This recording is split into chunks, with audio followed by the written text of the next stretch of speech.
In this video, we will go from complete beginners to professional video editors using Adobe Premiere Pro and After Effects. But before we start, guys, let me show you how you will be able to edit by the end of this tutorial. Basic content is dying, but let me actually tell you why that is good news. Based on the LinkedIn expert Justin Welch, posting generic content like quick tips, how-tos, or even ChatGPT generated content doesn't work anymore. What's working right now is essence. Now, let me actually tell you what that means. When you overcome a challenge or you solve a problem in your life, you gain genuine expertise and insights. But it is only when people see that you overcome a challenge that they want to solve, when they truly connect with you. There is a system to share your insights and expertise in an original and honest way. I call it the online ecosystem, and I just recorded a video explaining how it works. If you want the video, just comment the word system and I will send it over to you. Okay guys, so before we start and everything, this is the workflow that we are going to be following. I highly suggest getting Adobe Creative Cloud. I personally got it, and for the first year, depending on the country, right? But on my country, I was able to pay like $30 a month and get all the tools, okay? And as I'm gonna show you, we can get Premiere Pro, After Effects, but even more than that, we can get Photoshop, and I was even able to get fonts from the Adobe Creative Cloud, and fonts are something crucial for the editing style, as we're gonna learn through the tutorial, okay? So I highly suggest getting the Adobe Creative Cloud, but again, that's on you. I'm gonna leave the link on the description. If you wanna get that and support the channel, you will be highly supporting the channel. But you know, if you already have it, that's totally fine.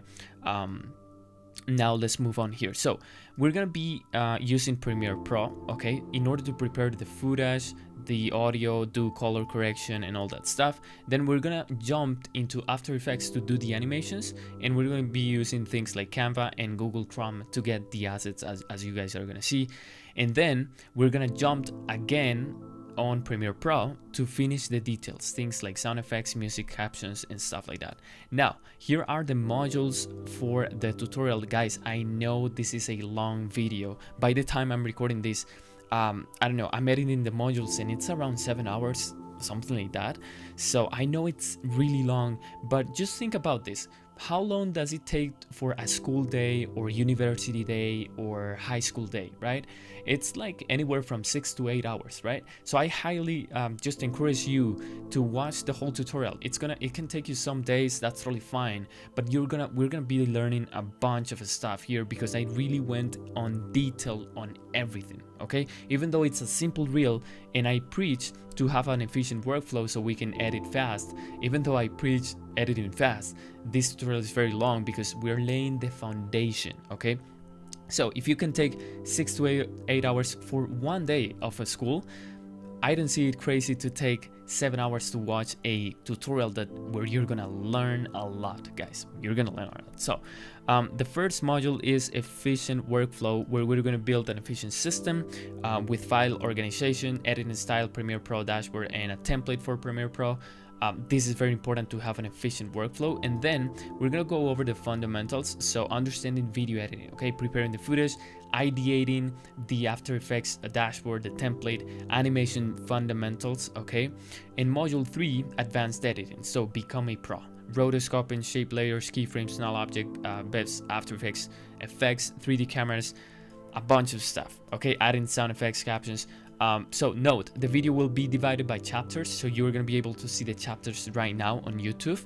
There are a lot of chapters, but and based on your level, so if you're a beginner, you can watch the whole thing. If you're a little bit advanced, you can go to the chapters that work for you. Mainly the chapters that will work for you is advanced editing.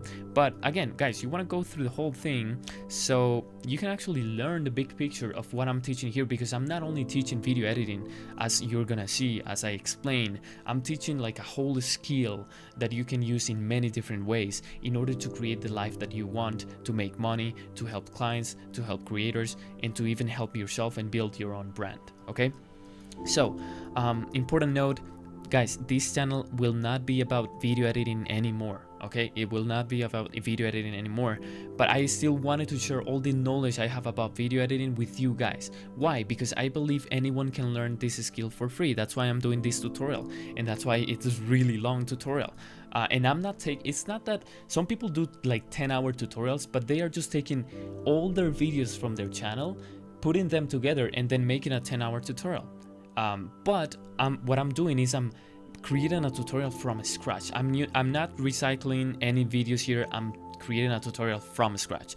So and if you need, as you're gonna see, if you need any additional one-on-one support, I can help you with that. Okay, but that's for later. You guys are gonna see just a quick note that I do.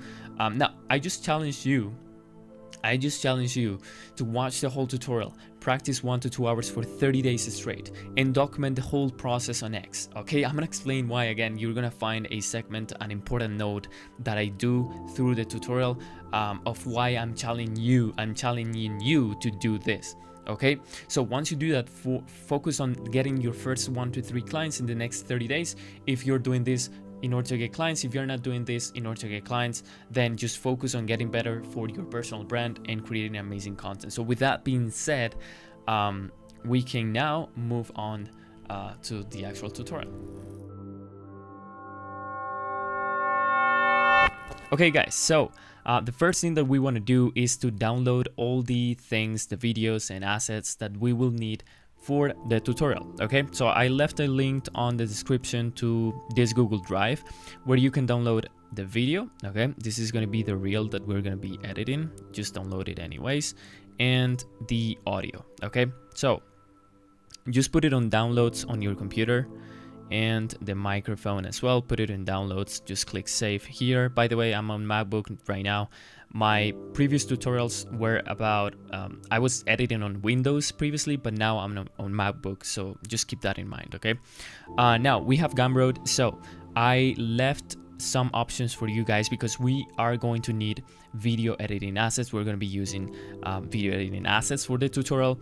I left some options. Feel free to choose the one that you guys the one that fits for you. Okay, you have the basic pack, you have the full pack, the premium pack, and you also have the bundle with the CapCut Mastery course as a bonus. And these premium assets are 50% discount.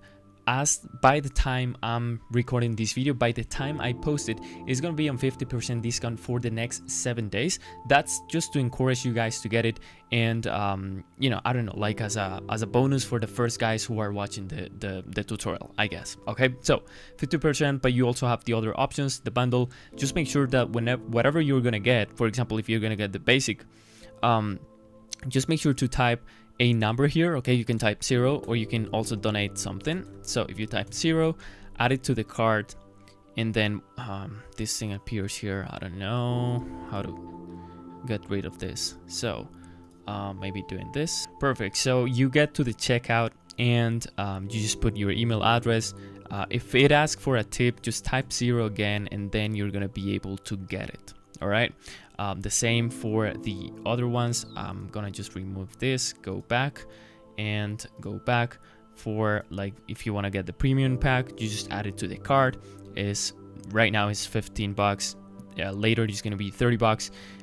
Put the email and just go ahead and pay for it. Okay, so once that's done, it will take you to a Google Drive link. Okay, it is going to take you to a Google Drive link, and what we essentially want to do, let me just minimize this.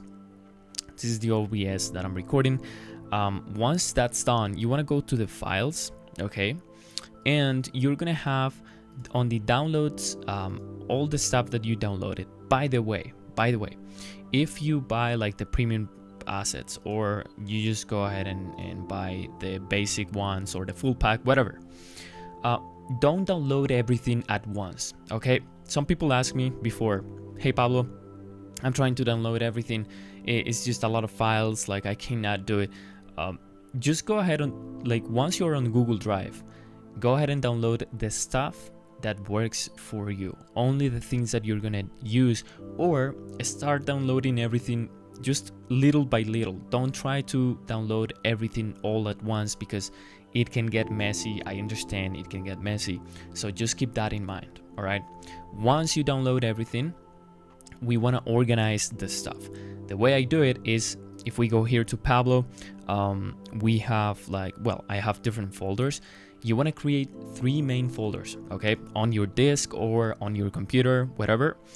And you want to create a folder for you, so if you are recording your reels by yourself, or you are, I don't know, building your brand on Instagram with podcast clips or anything, you want to have a folder for yourself, a folder for the assets, and a folder for clients. Okay, so for example, in my case, I have this folder where I create a folder for my reels, for my YouTube, and for my courses. Okay, and on the editing assets, I have the full pack, some paid assets, and the premium assets. Okay, once I click on that, I also organize it by presets, by backgrounds, overlays, sound effects, and so on and so forth. Okay, you guys get the point for the full pack as well. And that's basically how you want to create and organize the files on your computer. Now let's go back to downloads, and I'm gonna take these two, and I'm gonna drag and drop these two to my videos, to my reels, and I'm gonna just drop them here. Okay, as you can see, I have two samples here of reels that I have edited before, and I have my editing style. Okay, I'm gonna talk about that in a few minutes, but you want to have your own editing style, because it is here where you actually just put all the things that you're going to be using for your brand or for your clients' brands. Okay, things like overlays, sound effects, and stuff like that. All right, so and then you want to create an individual folder for every reel you create, and you want to name it as R1 and then whatever the name of that reel. Okay, so for example, here I'm gonna create a new folder. I'm gonna call it R3 in this case, or just a simple R and reel tutorial, something like that. Okay, let's just do R3, and then I'm gonna call it basic content, just basic content. Okay, because that is going to be the name of the reel that we're going to be editing. Now I'm going to take those two, I'm going to drag and drop them right there.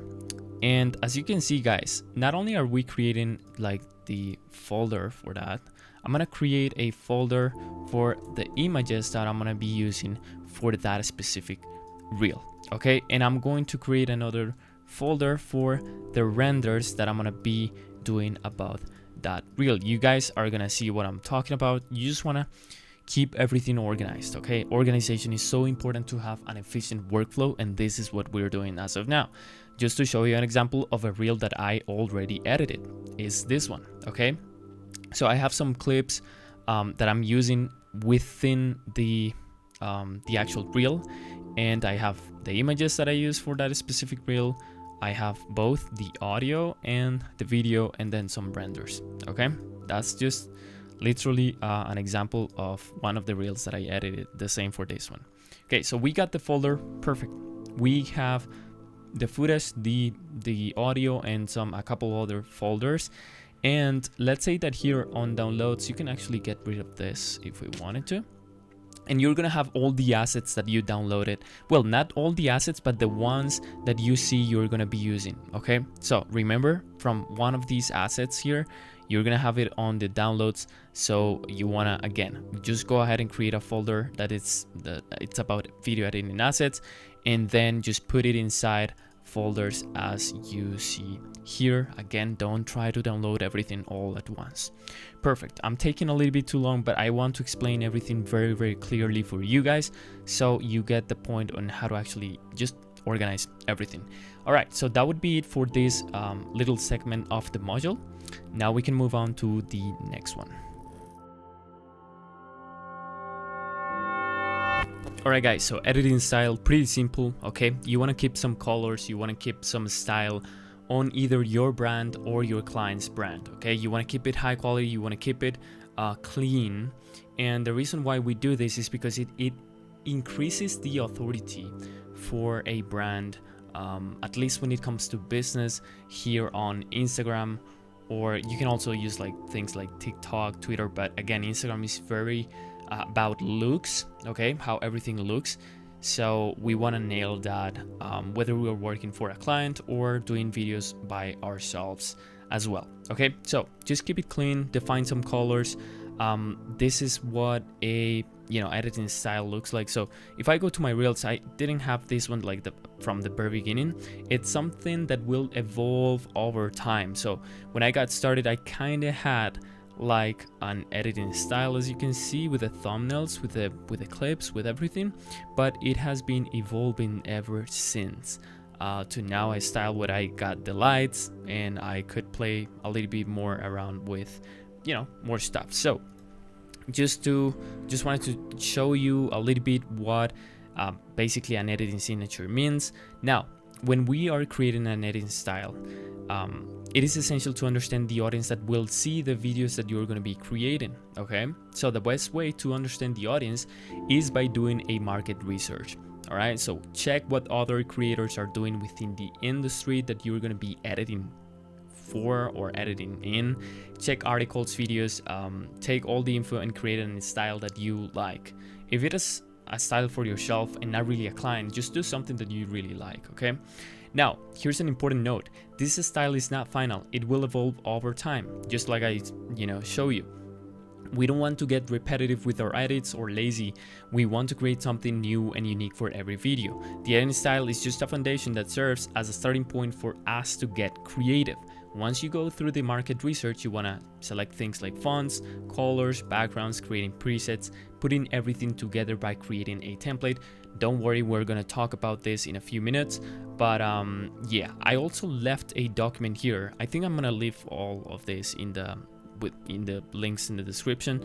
So if you click here, the editing style, I left a document that you guys can go ahead and make a copy of, and then don't request edit access to this template, and don't request edit access to the video editing assets, because for the previous tutorials, people I don't know, they just ask for access to the video editing templates. I just cannot give access to you guys. You can either download the assets as normal, and with these files, just go ahead and create a copy of it. Okay, this is a copy that you can even use for a client. For example, you I don't know, jump on a call with a client, you do a market research to make sure you're doing a good work for that client. Okay, remember, this tutorial is going to be about how to do the best work in the highest quality possible, so you actually stand out as a video editor.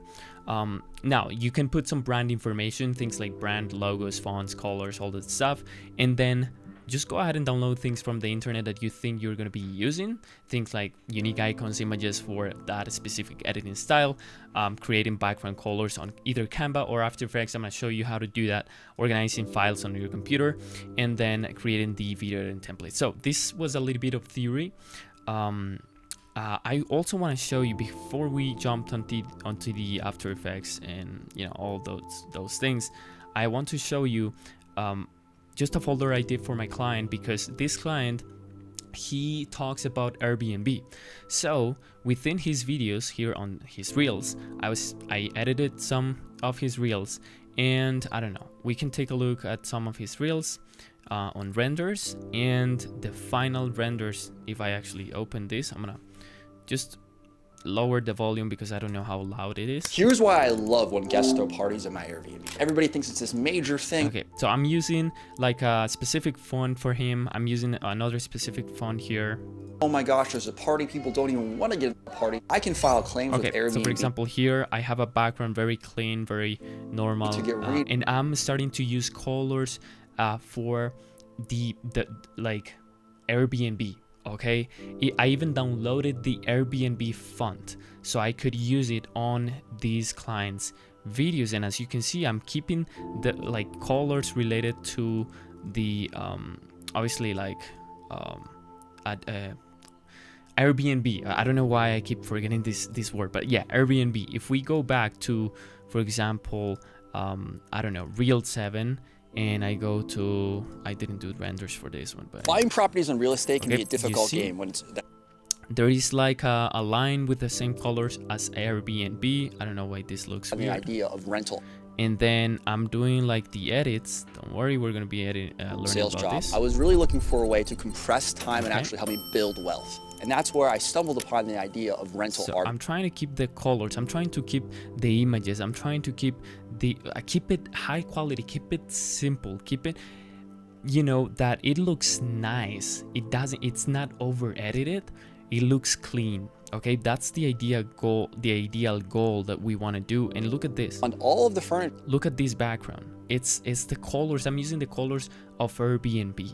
On 0%. And as you can take a look at the text boxes and the icons boxes, they all match. Okay, this is what I mean by keeping everything clean. But again, we're gonna be learning about this also, like how to do B-rolls as well, and call to actions and all that stuff. So the fonts and pretty much everything. So we are keeping an editing style here. Again, I know I'm taking too long here with these first modules, but I just want you guys to see the entire picture of what it is to build an editing signature and everything. So now we can move on to the next segment of the module. Okay guys, so now we're going to be talking about how to create a Premiere Pro template, and we're going to see a little bit the dashboard, and we're not going to go really deep into the dashboard. Just going to show you how to simply create a template and show you guys how I do it to, again, have the best and efficient workflow possible. So we're going to open Premiere Pro, okay, and as you can see guys, I have different projects here. If this is the first time using Premiere Pro for you, you're not gonna have projects here, obviously. But the reason why I want to show you before creating the template and creating a new project, I want to explain why I'm naming these projects like this. Because I have seen that some people, they go ahead and create a new project for every video that they are going to edit. That's totally fine, okay? That is totally fine, but it is way better to create one project for several videos, okay? I created a project for my client and I edited his reels, like several reels inside one project. The same for my YouTube videos, the same for my reels, because I'm going to show you why that is the best way to do it. Okay, before I actually go ahead on my reels and like show you the stuff, I want to go here to new project, and for the name you're gonna either choose your name or your client's name if you're editing for a client, and then you want to specify what that project is going to be for, either reels, YouTube videos, ads, VSLs, whatever. Okay, so in this case I'm just going to call it tutorial reels, but in your case it's going to be, again, as I mentioned. Now the location, honestly, most of the time I just keep it where it is, but if you want to change that, you can do it. So for example, if you are editing for a client or creating a project for a client, then you can choose the location. Here I can go to Pablo clients, and then I can choose the location for the specific thing. So if I'm creating a project for reels for my client Adam, then I'm gonna choose that and I'm gonna save it here on that folder. Okay, the same for you. Okay, you can actually just go ahead to your videos, your reels, and you can save it here. It could be even be in the editing style folder or just your reels folder. Okay, so for the sake of this tutorial, I'm just gonna keep it on the default location, and I'm not going to choose a template because I'm going to show you how to actually create it the way I create it, at least that I have found that is most efficient. So I'm going to create the project, and as you can see, it's going to like ask you if you want to add some footage. Honestly, you just want to skip that, just skip it, and this is the dashboard basically. Okay, if you have never used Premiere Pro, don't get overwhelmed. It's pretty simple, but as you can see, this is the normal dashboard. Now, if this doesn't look like yours, you just want to go on Window, on Workspaces, and then you want to choose the vertical one. Why? Because we're gonna be editing reels in this case. All right, and so that's why we're choosing this, because we're gonna have the video here, we can see it clearly, and then we're gonna be editing here on the timeline. All right, and then we are gonna have like other panels here. Okay, all of these things, as you can see, I can move them around. All of these things are panels. You can close them. Okay, and if you close any panel, you can just go here back to Window, and by checking any of these, you're going to make it appear again. Okay, now you can also drag and drop panels into whatever location you want. Okay, just for you to know, I'm gonna keep that one there. And now what I'm gonna do is I'm gonna take this panel, which is the project files and all that stuff, and I'm gonna put it here on the side. All right, because I want to have all the files here. And if you guys want, you can also do the same.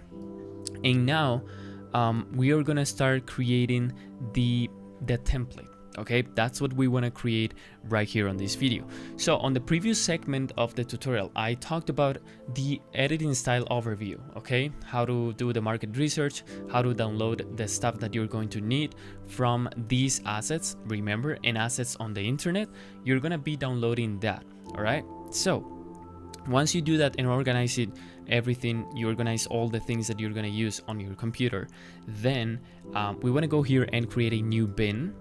And then we want to call it template. All right, so we're gonna call that template. Perfect. So we have the template bin. That is the most important one for the template.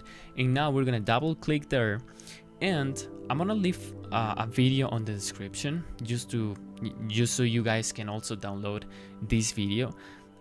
This is a 1080p video, because for Instagram, I'm gonna explain this in the next modules, like more in depth. But basically for Instagram, even though we have 4K footage, we mainly want to have or edit in 1080p. Okay, because if you try to upload a 4K footage on Instagram, then it's gonna lose the quality. So we want to keep it at 1080. Now I'm just gonna select here a random video that I have that is 1080. Don't worry, I'm gonna leave it in the Google Drive. I just forgot to do it at the very beginning when I started recording this. But anyways, I'm just gonna go to renders and just choose this one. And as you can see, it's 1080. And then I'm gonna right click and I'm gonna create a sequence. Okay, because right now the timeline, I cannot edit anything here on the timeline. All right, so I can either create a sequence by right clicking here and create a sequence, or I can just go ahead and drag and drop it into the timeline. Okay, perfect. So you can click X here, and there you go. All right, we now have the video and we have the sequence. This is the sequence. All right, now I just needed to drag and drop this video, so the actual sequence is a 1080 sequence. If I actually go here, right click, and I go to sequence settings, if at any point you want to see what are the settings of your sequence, then you can see that this one is 24 frames per second, 1080, 1920. I'm just gonna click OK, and there you go, we have the sequence. Now the next thing that we want to do, well, we can actually go ahead now and delete this video. We don't need it anymore. We can delete here, and we can change the name of this sequence. So just click enter, okay, or press enter, and we're gonna call it again the name of your the name of you or your client, and then just template. All right, so you can see here that now this timeline is called tutorial template. That's how we want to keep it, just to keep everything organized. And then here inside the bin of the template, here is where we want to start creating new bins for sound effects, overlays, okay, things like music as well, so some music. And yeah, those are the things that we are gonna be mainly using on this template. All right, and now, because things like backgrounds, and as you're gonna see, things like backgrounds and text, those things we're gonna be creating on After Effects. So for now, Premiere Pro, we're just gonna keep it simple, and those are the folders. Now, for example, you're gonna go here into sound effects, and you're gonna right click, and you're going to import the assets that you previously downloaded whenever you were working on the video editing style and video editing signature for either yourself or your client. So for example, on my case, on my videos, on my reels, I have the editing style folder, so I can go there, I can go to sound effects, and I can import all these sound effects.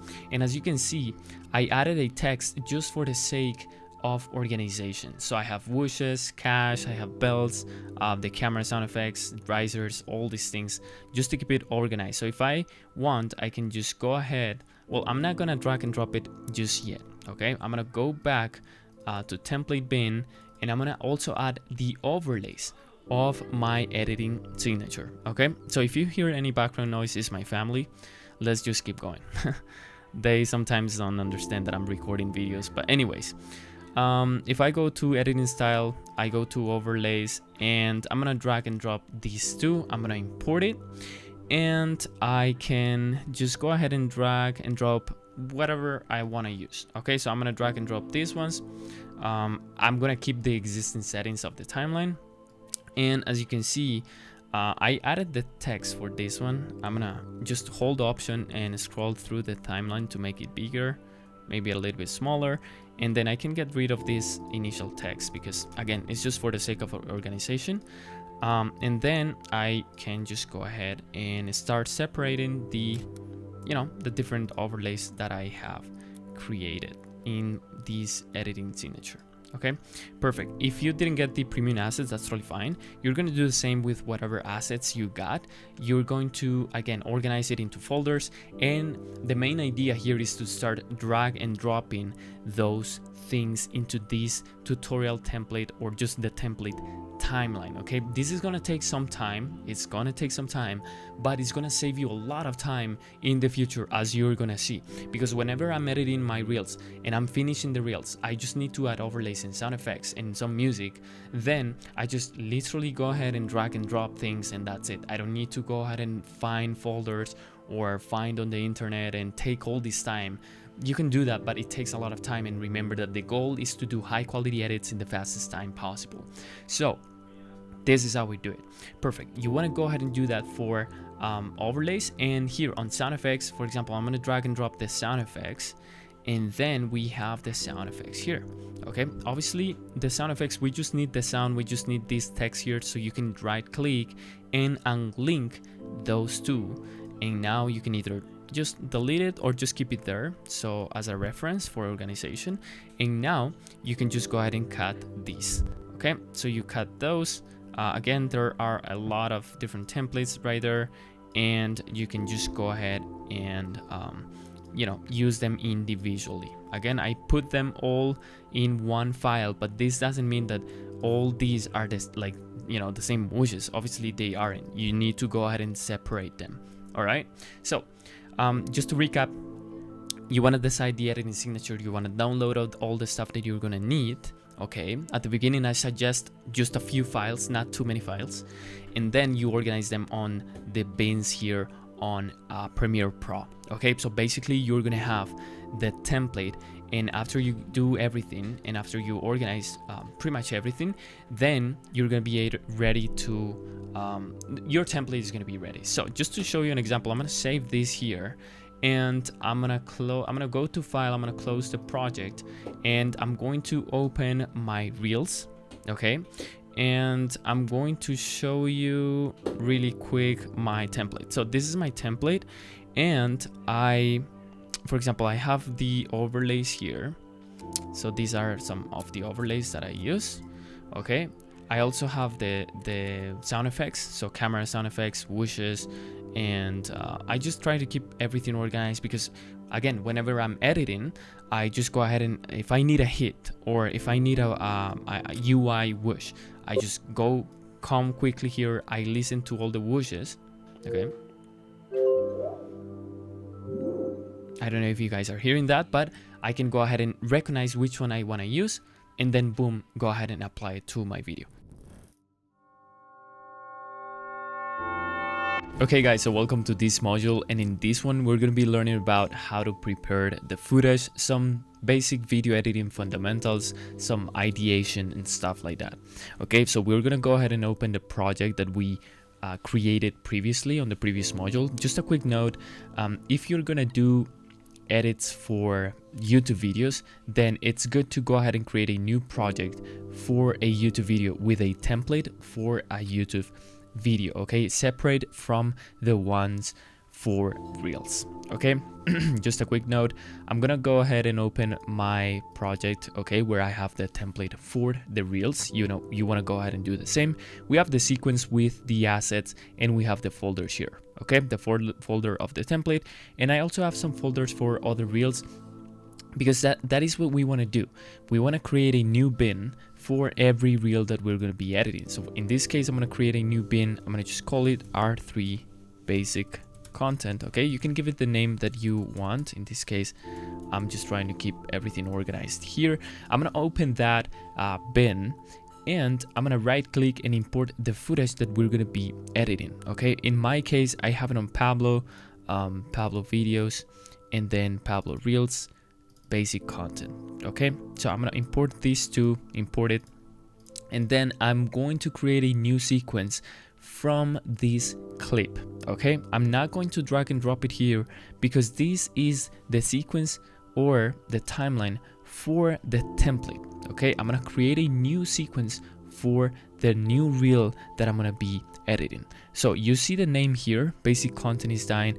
It will take, like, the sequence will take the name of the video. Okay, but we want to go ahead and change that, and I'm gonna explain why in just a few seconds. So I'm gonna put it 4K, because this video is in 4K quality. Okay, so I'm gonna call it R3 basic content, and this is the 4K timeline. Okay, this is a 4K sequence because the footage is in 4K. And now that allows me to explain how I am recording my setup and the lights and everything, because people ask me, hey Pablo, how are you recording? Are you recording with an iPhone? What microphone do you use? The lights and everything.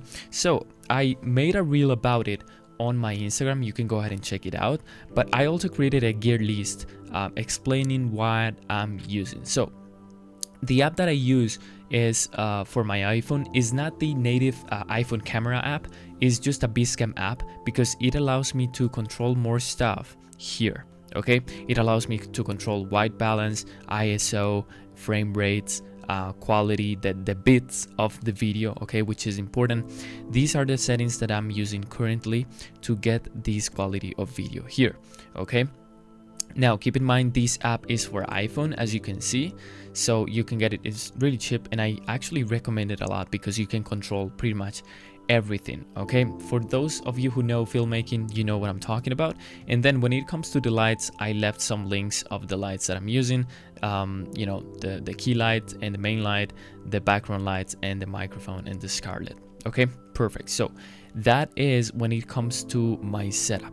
All right, again, go ahead and check the reel if you want to see how I'm position everything, the lights and everything. Okay, so with that being said, now we can get into the video itself. Now we're gonna start preparing this, but first, it is in 4K. Okay, and why am I recording in 4K? Well, the reason why I'm recording in 4K is because it's the best quality. Now, if you're gonna record a YouTube video, or a client is recording a YouTube video in 4K, you want to start editing and doing the cuts and the trims on this 4K sequence, okay, because that is the sequence or the video that you're going to export to use on After Effects and do the animations. That's totally fine. But since we're gonna post this reel on Instagram, by the time I'm recording this, Instagram only supports 1080p footage or HD footage. Okay, so since that's the case for Instagram, we want to convert this 4K footage into 1080p. Now, Pablo, why aren't you recording in HD or 1080p right away? Well, because the video is going to be HD quality and I want it to be 4K quality. Whenever we have 4K and we convert it to HD, it's going to keep the 4K quality in itself. Okay, I hope that was understandable, but you guys get the point. I didn't know this at the very beginning, and I was editing in 4K timeline, and then I was creating a 1080p sequence or yeah, just timeline on After Effects, and it was just a mess. That's why I'm explaining all of these things, so you keep those in mind. Now, before we actually go ahead and make this video, you know, like 1080p, basically what we want for Instagram, we are going to synchronize the audio of the video. Okay, so in order to do that, I'm going to make this just a lot bigger here, maybe not too much, just a little bit, maybe not too much. and go to the very beginning of that video. Okay, so perfect, something like this. By the way, I'm holding Option and just scrolling on my mouse to do that. And I don't know why, but sometimes it happens that I drag and drop, or I create a new sequence with a video, and the audio is just not synchronized. I don't know, sometimes this happens to me on Premiere Pro. If you know why this is, just leave it on the comments, but honestly I don't know. Look, take a look at this. Like, my mouth is not synchronized with the sound of the audio. Take a look at this. Right position right now. Basic content is dying, but let me actually tell you why that. You see, it's just not working. So it's not synchronized, so we're gonna go ahead and fix that. So I'm gonna take the video a little bit here, I'm gonna unlink that, and what I'm gonna do is I'm gonna deactivate this because I just want to move it a little bit. Maybe make this bigger here and actually take a look at that. Basic content is okay, maybe a little bit more. Basic content is dying, but let me actually. Okay, maybe just a tiny bit more. Basic content is dying, but and just a small bit more. Again, I don't know why this happens sometimes with some videos. If it doesn't happen with a video, that's totally fine. You want to skip this step, but if it happens, then you wanna be careful, okay? Because we wanna have the right audio here. Basic content is dying, but let me actually tell you why that is good news. Maybe just a tiny bit more. Okay, perfect. It is perfect that way. So I'm gonna take. I'm gonna activate this again and take this video, put it here, okay? And now I'm going to link those two. All right, link it. Okay, they are fine right now. So what I'm gonna do now is I'm gonna drag and drop the audio from the microphone. I'm gonna select all the clips and watch what's going to happen here. I'm gonna right click and synchronize everything. Synchronize it on audio track channel 1, and it took the video and it just took the video and move it a little bit to the right, okay, for some reason. So I'm just going to unlink those again, take the video, align it again, and as we can see, now everything is up and running. So if we click here, basic content, let me lower the volume of that, sorry guys, is dying, but basic content is dying, but let me actually tell you why. Okay, perfect. So the audio has been synchronized and pretty much fixed. I'm gonna delete it. Okay, I'm gonna delete the audio from the iPhone. I'm gonna grab this, I'm gonna align it here, I'm gonna put it up, make sure it's 0 0 0 0, so you're not moving it left or right, because if not you will lose the synchronization.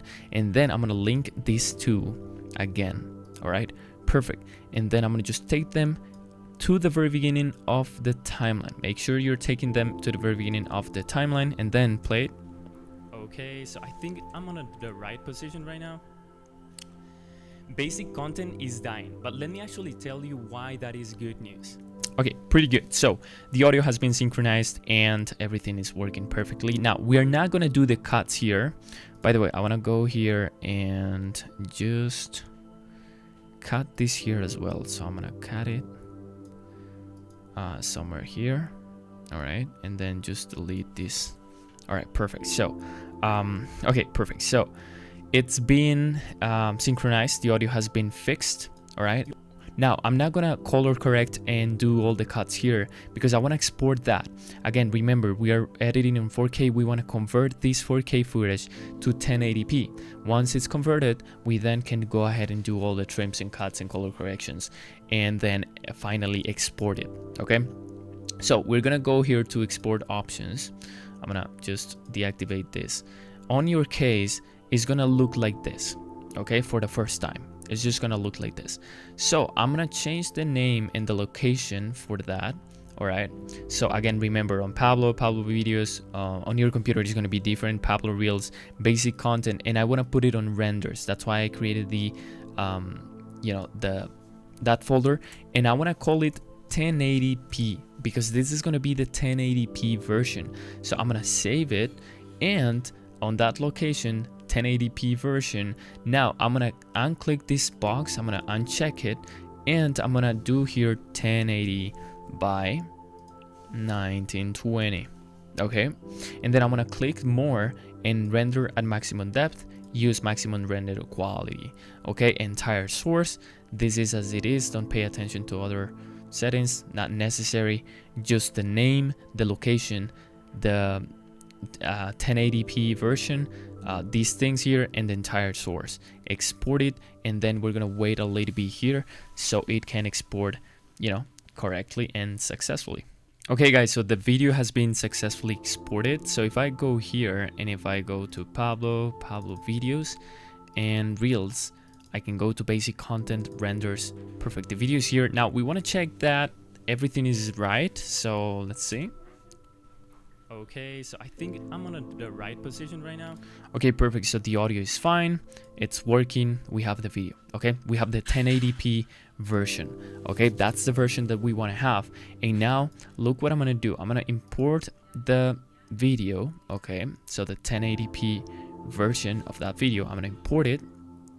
And then what I want to do is I want to create a new sequence, not a 4K sequence, but a 1080p sequence using that video. Okay, just like we did previously. So new sequence from clip. Okay, we create the new sequence from the clip, and we can see it here. All right, so now we can go ahead and close the 4K one, and here is where we're going to start doing the cuts and trims and color correction. Okay, so I'm gonna scroll that a lot, and then what I'm gonna do now is I'm just gonna go ahead and start trimming the video and everything. So basic content is dying, right? Now every reel you want to keep it at around 30 seconds to 40 seconds, unless your client is telling you like do more or less, you know, depending on their video. But yeah, 40 seconds is like a good amount of time for a reel, because longer than that is just too long for you know, short form platforms like Instagram and TikTok. Now I'm gonna try to do, here's where you want to try to do your best to organize the video in the way that makes the most sense. Okay, by eliminating the breaths, the mistakes, and unnecessary phrases. All right, so I want you to go ahead and spark your creativity and start cutting the video in a way that makes sense. Okay, now just to show you how to do cuts, you can use this tool here. Okay, make the cut. All right, just like that. You can deselect this, you can delete, and then delete this, so you know, you get the video back to the very beginning. But if we don't want to do all those things, there are faster ways to do it. Okay, now if you want to check the shortcuts, you want to go to Premiere Pro and go to keyboard shortcuts. Okay, and here is where you can basically just see what are like the shortcuts and pretty much everything. I'm gonna close this with OK. And a shortcut that I have is that with C, I can just cut it right away with just clicking Z, boom, pressing the C keyboard. There you go, perfect. The C key. Okay, sometimes I confuse keys and keyboard. So anyways, I just clicked it and I add an edit right there. Okay, but I'm gonna undo that because there is even a faster way where I can just go ahead and click or press the key Q, and it's gonna like make the cut, delete this part, and take the video to the very beginning. Okay, so Q, boom, we just did that all at once. So if I press here, basic content is dying, but let me actually tell you why that is good news. Okay, perfect. And I'm gonna add another cut here. Okay, just gonna make this bigger, zoom in here the timeline so I can see it a little bit better. Perfect news. Okay, I make a breath right there, and then Q again, so it will take the video right here. Boom. Based on the LinkedIn is good news. Based on the LinkedIn expert Justin Welch. Okay, another breath right there. And you want to keep the flow of the video. You don't want to make it like, you know, cut anywhere between the voice. That's why you can see the waves right here. So let's add a cue right there.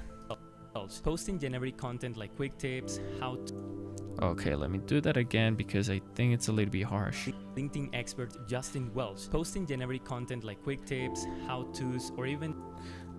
Okay, that was a little bit fast. I didn't like it, so we can undo that. Welch. Posting generic. So I'm not gonna add that thing. Welsh. Posting generic content like quick tips, how-tos, or even ChatGPT generated content doesn't work anymore. Okay, I'm gonna leave it there. Perfect. And then I'm gonna add another edit here. And basically this is what you want to do, guys. Work anymore. What's working right now? Just keep in the flow. Don't make a harsh cut. Okay, don't make it a harsh cut. I see that is like a common mistake I've seen on some people who watch my tutorials and some people on the Discord. So, you know, just keep it chill. So That means make another one here. when you overcome it. And yeah, I'm just gonna continue to do this. I don't want to make the tutorial so long, or this segment of the tutorial so long, so I'm just gonna do that for the rest of the video. Try to keep it at a 40, at least 50 seconds maximum, and then I'm gonna show you guys the end result. Okay, perfect, guys. So I have finished, and as you can see here, the time of the video is 43 seconds. Okay, I was able to take it down to 43 seconds with the stuff that matters on the video. Okay, so I'm gonna play it just for you guys to see all the trims that I made and how the video flows. Sometimes it doesn't flow as I wanted, but don't worry, it's because we're gonna use some overlays and some animations to, you know, just make a little bit of makeup to the video. All right. Basic content is dying, but let me actually tell you why that is good news. Based on the LinkedIn expert Justin Welsh, posting generic content like quick tips, how-tos, or even ChatGPT generated content doesn't work anymore. What's working right now is essence. Now, let me actually tell you what that means. When you overcome a challenge or you solve a problem in your life, you gain genuine expertise and insights. But it is only when people see that you overcome a challenge that they want to solve, when they truly connect with you. There is a system to share your insights and expertise in an original and honest way. I call it the online ecosystem, and I just recorded a video explaining how it works. If you want the video, just comment the word system and I will send it over to you. Okay, perfect. So that is the video. Again, 43 seconds. I think it's pretty good. I think it's a solid video that we can edit within this tutorial. I know this tutorial is going to be a lot longer than the tutorial I recorded about CapCut, but obviously it's going to be that way because After Effects and Premiere Pro is just more stuff that we can do, more things that we can do, and you know, all those things. So I hope you guys are liking the tutorial so far. And right now what we're gonna do is now we're gonna export that these little trims and you know, cuts that we did. But before we do that, we still need to do the color correction. So hear me out, or just take a look at how we're gonna do the color correction. We are gonna go here, we're gonna right click and create a new item. All right, it's going to be an adjustment layer. So an adjustment layer is something that we can use to apply any effects to the adjustment layer, and then the adjustment layer is going to affect everything that is below it. Okay, so it's good to use it for color correction purposes, because instead of us going and color correcting for every single clip, okay, even though we could do that and copy and paste the same settings to other clips, it's just way easier to do it with an adjustment layer. So just for you to see, guys, how I'm going to do this, I'm going to drag this here, okay, the adjustment layer, and now we're gonna go here to the adjustment layer and we're gonna go to the lumetric color. If you don't see that, go on window, go to lumetric color and activate it. Okay, once it's activated, then we have access to the basic color correction, and these are the things that we're gonna start playing around with. So just play around with this, don't overdo it. Okay, I see some people, this is another common mistake with people, over color correct the clips and it just doesn't look good. Okay, so just do it in a subtle way, don't overdo it. Okay, now on exposure, I'm gonna do a little bit of exposure here, maybe less exposure than the contrast. You can move these around to see what these are and just move them a little bit around. Highlights, I'm gonna do them, increase that a little bit. Shadows, decrease that just a little bit again. Whites, okay, let me see whites. We can just keep whites as it is, or maybe decrease it a little bit. Okay, and then we can also add just a little bit of binet, so we can add a little bit of that as well, just a tiny bit, maybe one.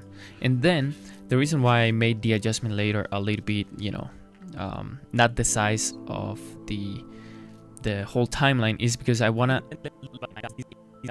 you know, compare both clips like this. That is not with the adjustment layer. And then let me mute this so we don't hear my voice. And then the color correction, as you guys can see at the right, that is the color correction we just did. So I like that. I'm gonna leave it like that. Just gonna increase the adjustment layer, and as you can see, we now have the whole video with the color correction, with the audio, with the trims and cuts. So now we're gonna export that. So in the timeline here, okay, basic content, you can even select the thing here, okay, but it's important to be here.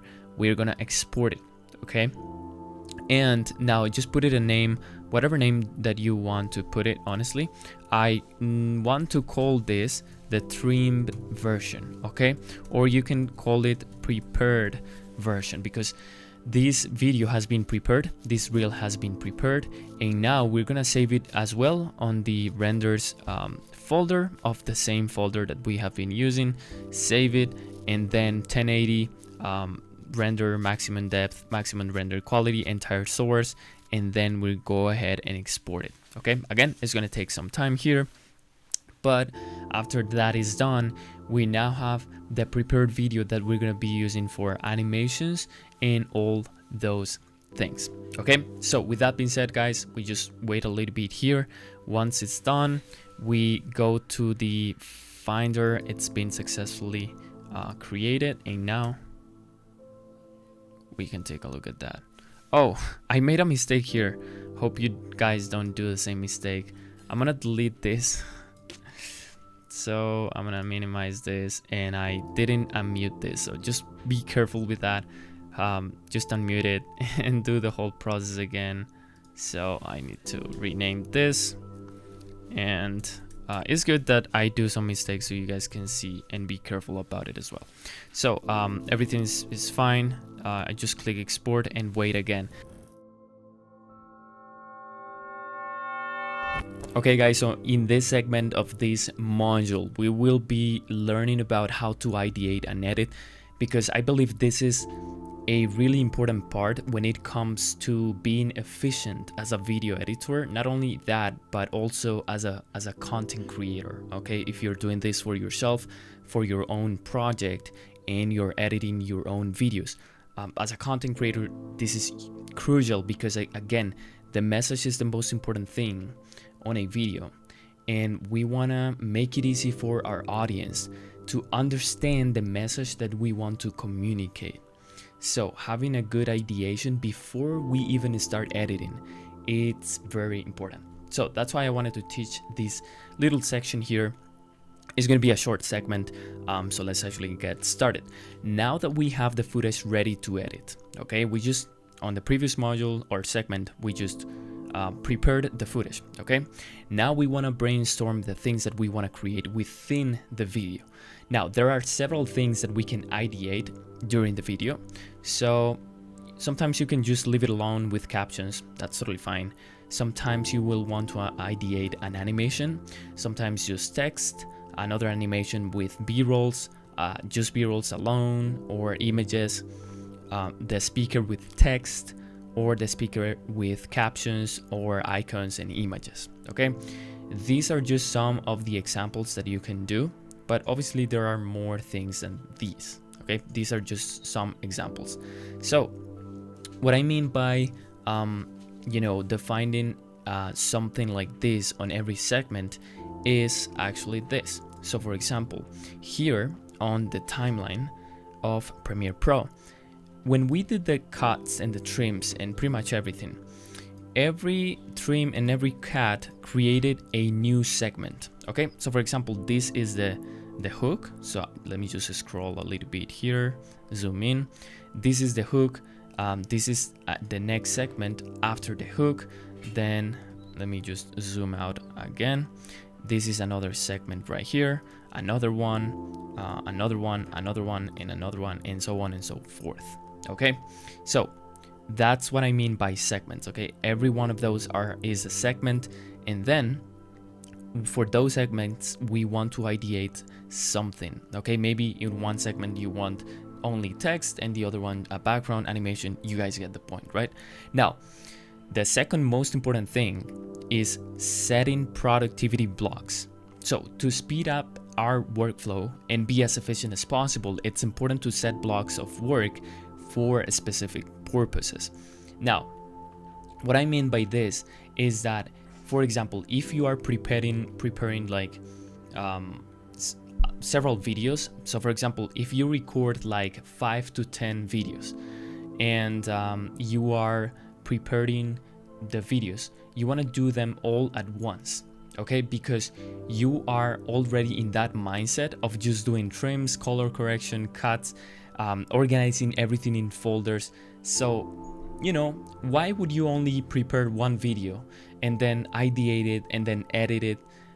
You know, it just kind of like, you can do it that way, but it just takes more time, when instead you can go ahead and prepare all the videos at once, ideate all the videos at once, and then once everything is just set up and prepared, you can just go ahead and start editing every individual video, and it's going to be 10 times faster for you. Okay, so that's what I mean by setting productivity blocks and actually dividing your work by different blocks, for different purposes, okay, when it comes to editing the video. Now, this is whether you are editing for yourself or for a client. Let's say that a client sends 15 reels that you need to edit, so you want to prepare, you know, all the reels first, then you want to organize them on folders and everything, then you want to ideate those, and so on and so forth. Okay, I think you guys get the point. So again, you prepare everything, then you can review the videos. And something important, something that I do, I draw on my tablet or notebook a rough idea of how the edit will look like. It's just a rough idea, okay? Then once you have a clear idea of what you want to do within the video, you can finally start editing, okay? So before you edit, define all the assets, the text, the backgrounds, the icons. I'm gonna show you how to do this in the next modules, but you want to define pretty much everything, and go on Google, go on different websites and download. I use Canva, you guys are gonna see. And then once the draft is ready with all the backgrounds and all the pieces that you're gonna be using, we will just need to animate and add effects, and that's it, okay? And when we start editing video, it is crucial to maintain the content style when we add things to the video. So just a quick note, don't overthink it. We are just creating the very first draft of the video. Okay, so let me actually go here, and what I mean by ideating is you want to go through every segment, you want to play it just a couple times, and on your mind start thinking about what are the ideas that you can do for that specific segment. So I did it here on my tablet. As you can see, this is an example. On the hook, I will put some text. On the next segment, I call it generate content. It's going to be an on-screen animation and full screen animation. On-screen is when you have the speaker, okay, and the animation is on screen. Full screen is when you have like a background or something. So it's going to be an on-screen animation with Justin Welch, just an image, and then a 3D effect with a null object. Don't worry, you guys are going to see what I mean by that. And having a background, a couple, you know, text box and stuff like that. Then the word essence on this one.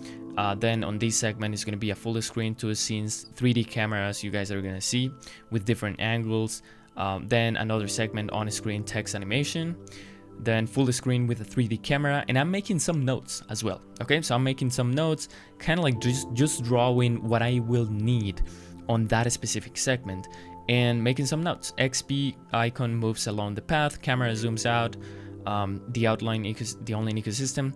I'm gonna have like a long video behind myself, behind the speaker, the online ecosystem, and then just a call to action. So based on that, all those segments here, 1, 2, 3, are just these little segments here, 1, 2, 3, and so on and so forth. That's what I mean by ideating. And guys, this has been so helpful for me, because I'm able to think about, this takes me like 15 minutes, and I'm able to think about how I really want to show the message that I'm trying to communicate with my audience in the best way possible. And once that is clear, I can just go ahead and on the software and start doing the magic. Okay, so with that being said, now we can actually just save this, quick Premiere Pro. We're gonna close Premiere Pro for now, and we're gonna start moving into After Effects. So that's for this little short segment of the module. Now we're gonna learn about, you know, how to create an After Effects template on the next segment. Okay guys, so welcome to this little segment. Here is where we are gonna be creating the template on After Effects.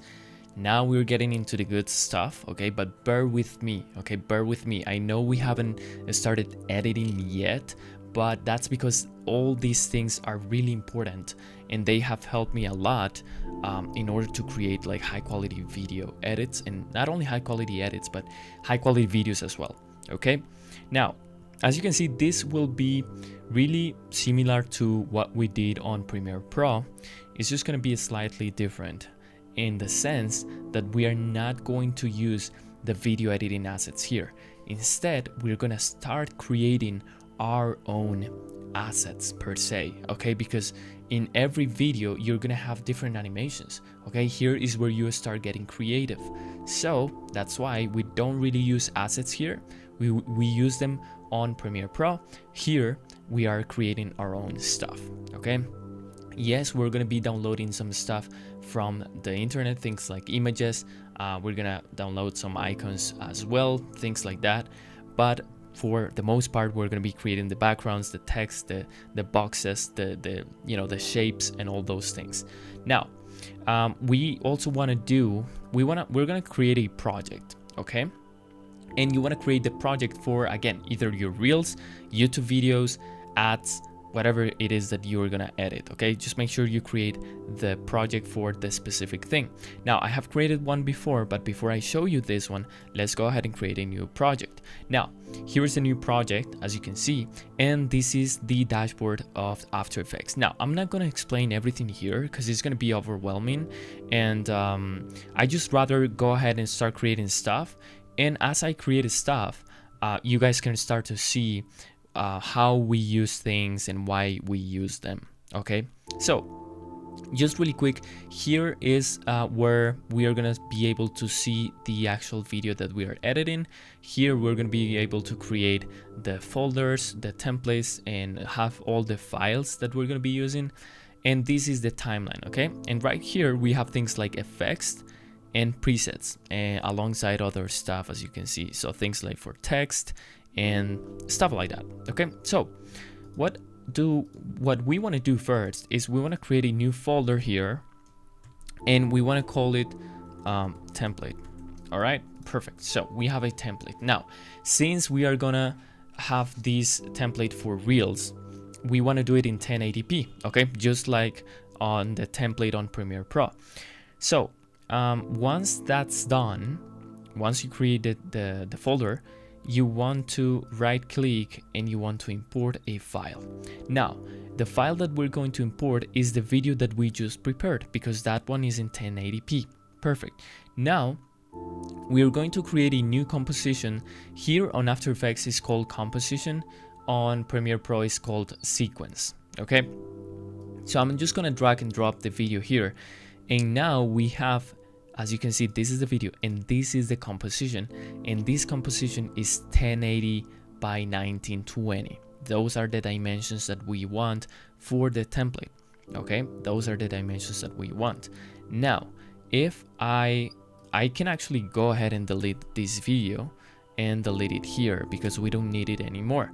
We just needed the dimensions and now we have them. Perfect. Now, one thing that I'm going to create just to show you guys is a new element. So I just right click here, new solid, okay?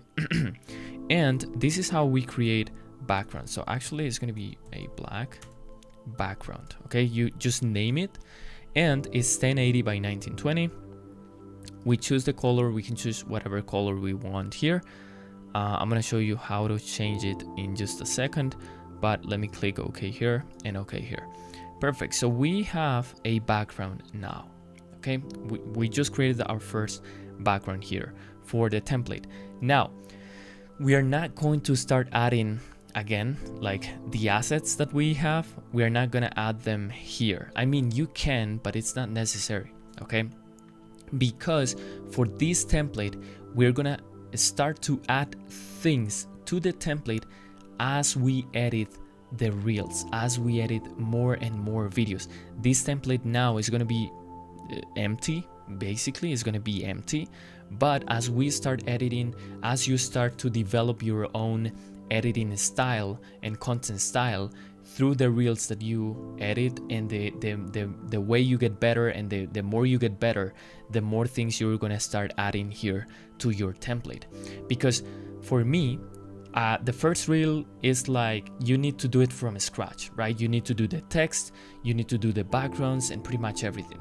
But the second, the third, the fourth reel, at least when I was editing for my client and even for myself, I just went ahead and used the things that I previously created. Obviously not everything, but most of the things, most of the animated text and pretty much, you know, a lot of things, I started to use them on the next reels, and that just made everything faster. Okay, the first reel is gonna take way long than your fifth or your sixth reel.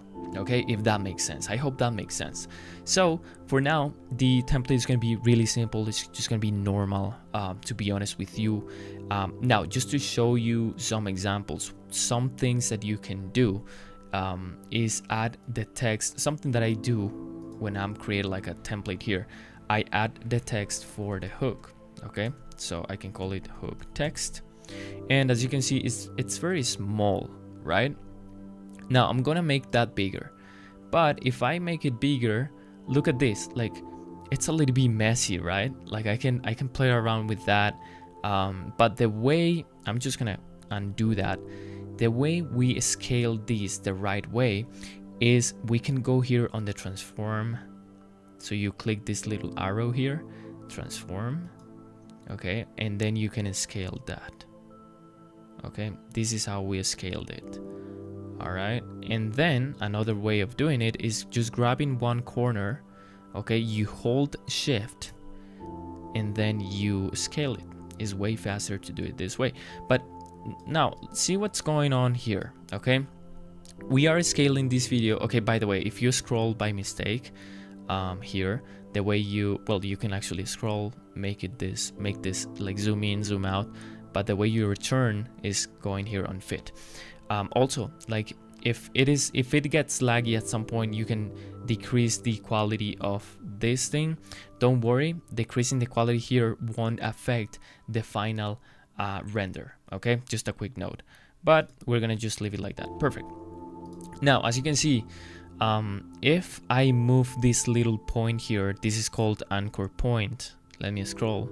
This little circle right here, it's called anchor point. So if I move it, then, for example, if I move it here to the corner, then the text, if I scale it down or up, like, you know, make it smaller, make it bigger, let me actually do it with this and holding shift, is going to scale based on the anchor point.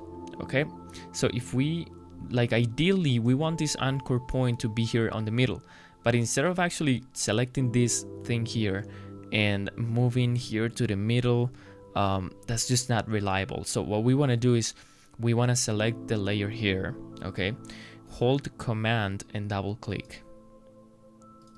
There we go, perfect, and it will go to the middle. All right, we are going to select here again, and that gives us the ability to move these around. Okay, now if you want to center that, you can also go here to align and center that as you want. Perfect. Now we can also change the text. So I'm using owners, and I can use like this one, for example. Okay, or maybe the black one. Okay, perfect, I like that one. So I'm just preparing here the text for the hook on the template. Okay, so whenever I'm going to edit a reel, I can just go ahead and copy and paste this to the other composition that we're gonna have here, as you're gonna see. Now, something I forgot to do is that the composition is called R3 basic content. We don't want to call it that way. We want to press enter and call it just you know, template. Okay, so it's going to be that, we know that that's going to be the template, okay, with the text and all the elements that we're going to start adding as we start to improve. All right, so you can also play with the position here of the thing. You can start playing with the position here. Let me just undo that, and then with the rotation as well, and with the opacity, as you guys can see. Okay, now this little stopwatch here is how we actually do keyframes. But in order to explain that, let me actually just really simple go here. Okay, so if I press that and hold it with my click on my mouse, or yeah, with a click on your mouse, you're gonna see that you can create several shapes. Now, shapes are things that we're gonna be using a lot, because that's how we want to create like text boxes or just little shapes within any animation, and they are really helpful. Actually, people use them a lot. And right now I want to create a circle, for example. So I don't select anything here. Okay, just make sure nothing is selected here and go ahead and create the shape. Now I'm creating a circle here, but again, it's messy, just like the hook. So I'm gonna hold shift, so I'm going to do it like this. Okay, it's gonna be a perfect circle. All right, so I just create that, and then I can go back here and look at the anchor point of that circle is not in the middle. Okay, it's like here, and again, we don't want it to be there. Like most of the time we want it to be in the middle. All right, awesome. Now look at the color of that circle. It's a little bit weird. For you, it's going to be like a different color. For you, it's going to be like, for example, just a solid color. It's going to be like white. All right, and maybe if you select it, maybe it won't have a stroke, or maybe it will. All right, so that's how we change the colors of the shapes. Actually, here you can go ahead and click here, change the color. I'm gonna just leave it white. And then the stroke, you can increase the stroke here, as you can see, by a lot, or you can decrease the stroke here. Actually, I like how this looks. You know, you can even I don't know if this is possible, but like you can, I don't know if you can create keyframes for this, but anyways, you can change the stroke right there. You can change the color of the stroke. And something that I like to do, and I do a lot, is if you don't click the color, actually click on the word that says fill or a stroke. So if I click there, you're gonna be able to do it either solid or gradient, linear or radial. Okay, so I'm gonna just do a linear gradient, click OK, and if I play around with these little points right here, I can actually just make it gradient, right? And the way I change those colors is with this thing right here. So let me just move that around a little bit, and the first color stop, okay, is this little circle right here. So I'm gonna change it to white, and I'm gonna click OK. Well, not yet. I'm gonna go to the second color stop, which is this one right here, and I'm gonna make it, I don't know, like a little bit, not black, but you know, just a little bit dark. And I can also change this. All right, so basically the location of the thing. So I'm gonna make it maybe I don't know, right there, click OK, and then I can play around with the with these things. I can play around with this one as well. All right, and there you go, we have a gradient ball. All right, and you can do the same for the stroke if you wanted to. For now, I'm just gonna leave it on solid, but again, these are just some basic things that I'm doing just to show you guys a little bit the dashboard, how it works, how we play around with it, and you know, just stuff like that. So here we can also change the name of the shape layers. That is really important because we want to stay organized. So I'm gonna call that circle, and again, here we have transform options and you know, some stuff like that. So I could also explain some, how keyframes work, how we do them, and all this stuff. So just to show you, for example, if we want to do a keyframe, I'm gonna leave that text right there. If I want to create a keyframe, for example, if I want this ball to appear like this, all right, like just from down to top, okay, I'm gonna do that. I'm going to create a keyframe here, okay, and the way we see it is here on this side, all right. So that's where I want the ball to end, so I can grab the keyframe and move it around a little bit. All right, awesome.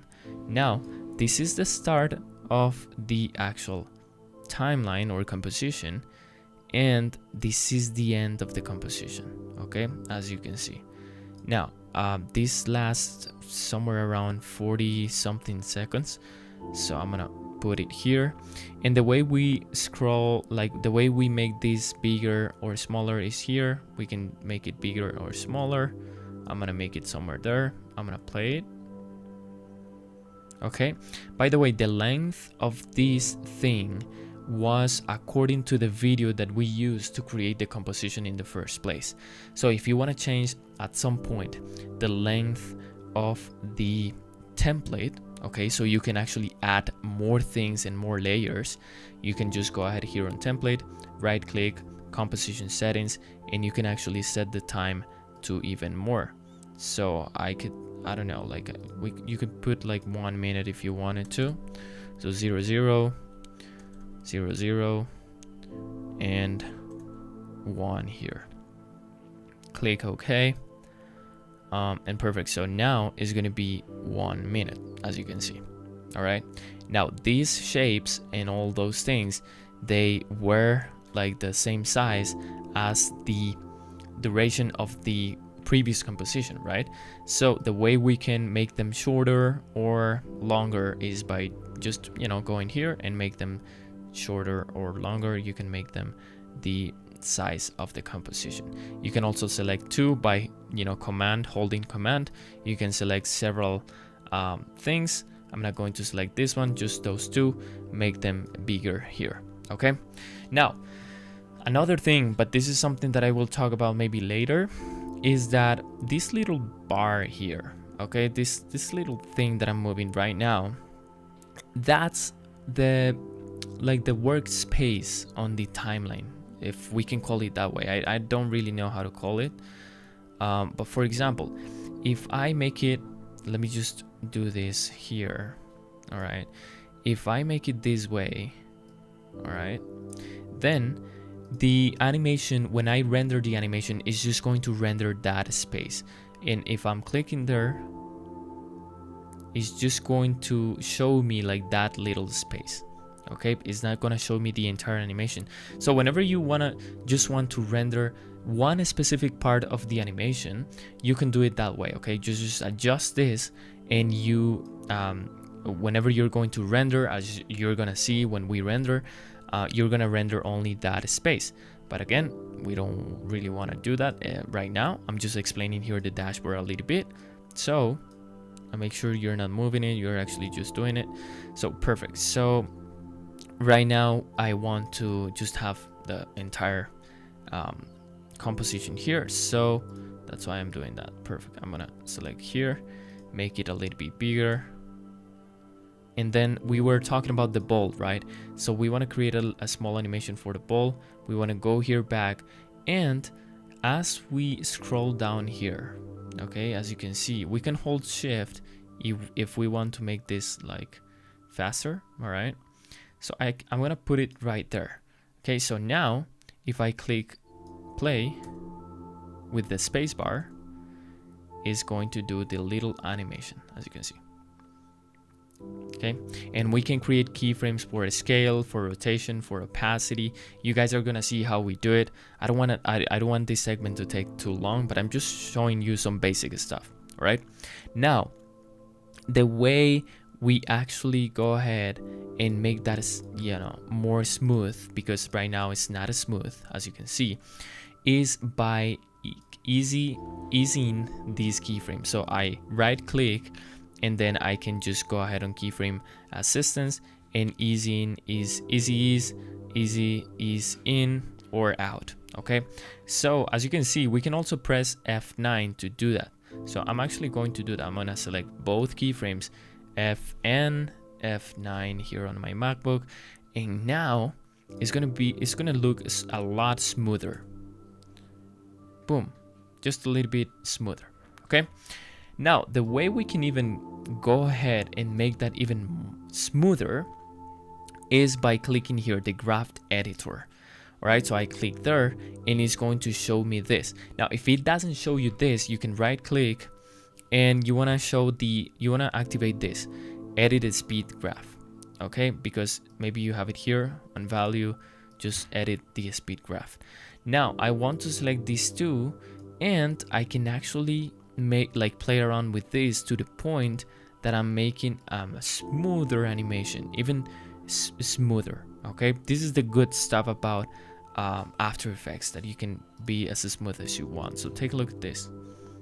Boom, it's way smoother. Okay, I can make it even bigger here, so boom. Okay, the ball is a lot smoother. Right, so those are just some basics.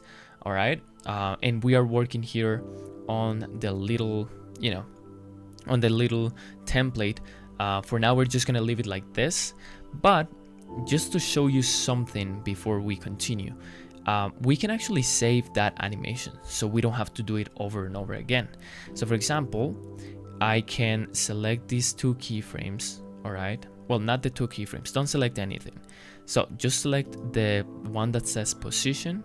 Okay, and in order to save that, we're gonna go here up where it says animation.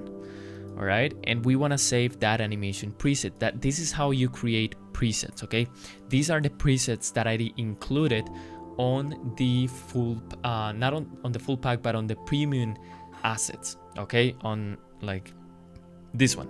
Okay, it says presets included. Those are the presets that I have saved. As you can see here, I have presets for effects, presets for elements, presets for text, and even zoom in and zoom out presets. Okay, all these presets are just keyframes that I have previously created, that whenever I drag and drop these presets onto any element, is going to be applied, and that's how I just edit a lot faster. Okay, because I don't have to do it over and over again. This is how you save it. Okay, you want to create, like, you want to save it where it says like on your computer, it's going to be on Adobe After Effects user presets, and then you can save it there, or you can create a new folder. For example, I can create a new folder here, call it tutorial, create, and then save the preset on the tutorial folder, and I can call it, be really intentional on how you call the presets. For example, this one is like the ball is doing a slide up. Okay, but it's a sliding up.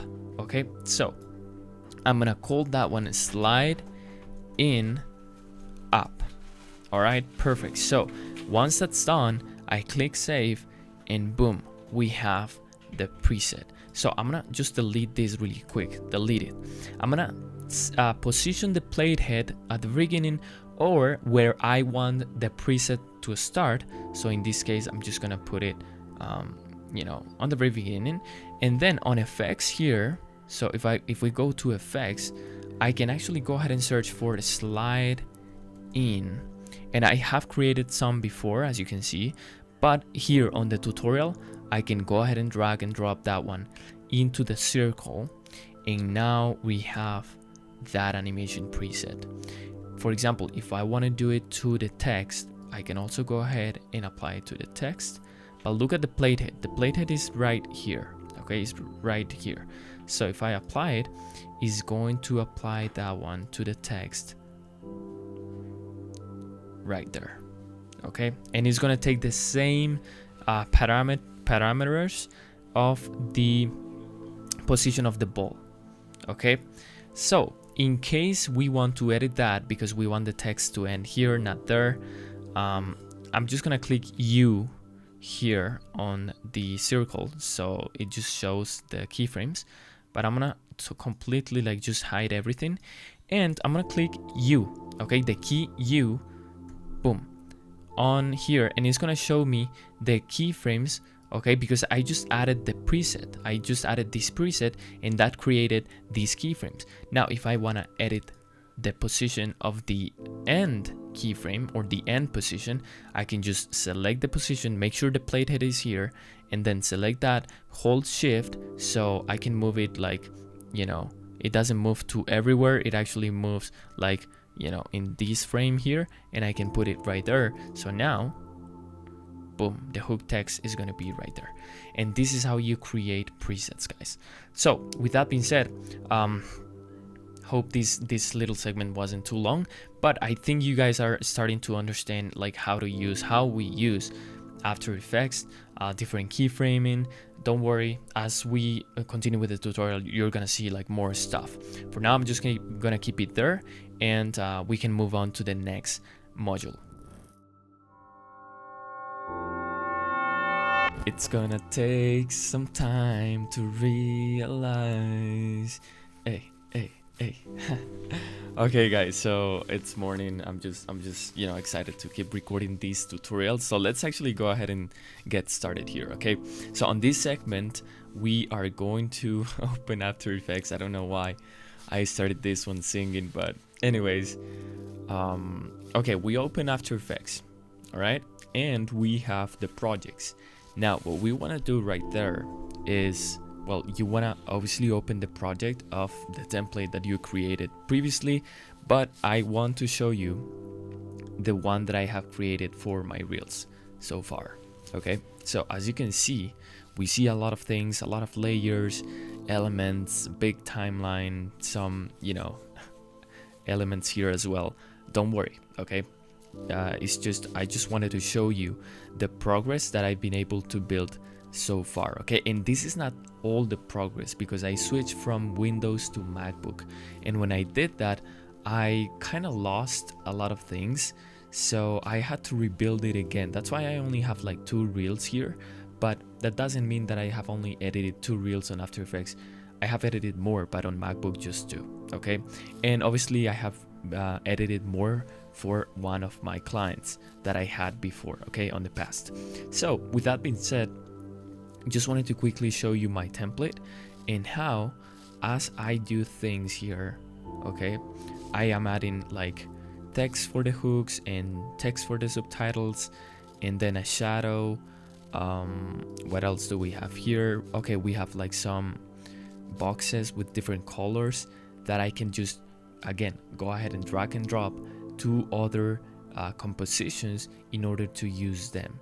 Okay, I have a background, and I have actually created another composition with backgrounds, right? So on this composition, I have a black background, another background here, and another one here, and so on and so forth.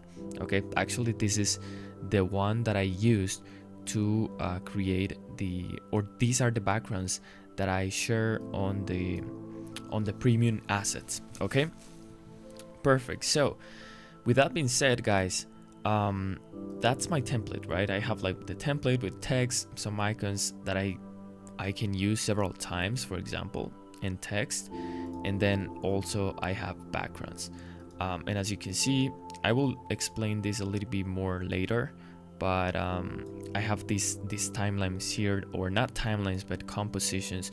Look at this, like there's a lot of things going on here, a lot of keyframes, but don't worry guys, we are going to start learning how to do that. And right now it seems overwhelming, but don't worry. And then I have another composition. So what I'm going to do now, okay, obviously for you guys it's going to be empty. You're only going to have the template and that's it. So for you, what you're gonna do and what we're gonna do right now as we start to edit the video, we're gonna create a new folder again for every reel that we're going to start editing. We're gonna create a new folder, so that's gonna be basic. Well, I'm just calling this one's R3 Pablo.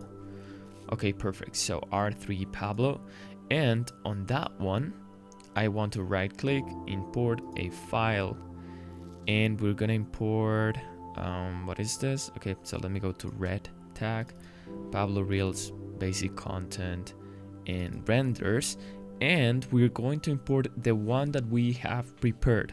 Okay, kind of like similar to what we did on the template, but now we are actually going to start editing that one. Okay, now I'm gonna right click that one and I'm gonna create a new composition from that clip. So we have a new composition and it's called R3 basic content prepared. Okay, we can change that name so it's a little bit shorter. So remember, just select the composition right here, click enter, and we're gonna call it R3 main. Okay, and the reason why is because you're gonna see at the end. Okay, this thing is gonna get a lot of things. So as we have a lot of things here, we're gonna quickly recognize what's the main timeline at the end. Okay, but don't worry about that yet. Just call it main or just a short name. Perfect. So we have the video. Okay, and we now can go ahead and start editing the reel. Okay, the hook, the segments, all that stuff, the animations. But before we actually go ahead and do that, okay, we can do an important step here. Okay, so for example, here on my drawings, okay, sometimes I will use maybe some text behind myself behind the speaker, and I will, in this segment, I will use a loom video behind myself. So that means that we need to do some rotoscoping here on After Effects. Basically, rotoscoping is taking the speaker. Okay, it's like the cutout feature on CapCut, where you take the speaker, all right, and you separate it from the background, so you can put things between the background and the speaker, so it looks like something is behind yourself. Okay, so that's called rotoscoping here in After Effects, and we're gonna go ahead and do that. In order to do that, we need to duplicate this. Okay, so where do I duplicate this? Okay, the way I usually do it is Command D. Okay, in Windows is Control D, if I'm not mistaken. Right, so you go ahead and duplicate it. And the reason why we duplicate it is because we're going to select the second clip, all right, and we're gonna select this little icon here that says Roto Brush. Okay, we're gonna select it, and then we're gonna double click on the video. All right, perfect. So now I can just go ahead and close this for now, and right now I have like a little pointer here, all right, as you guys can see, and I have selected the duplicated clip, so I'm on a different like window here. A different window just pop up.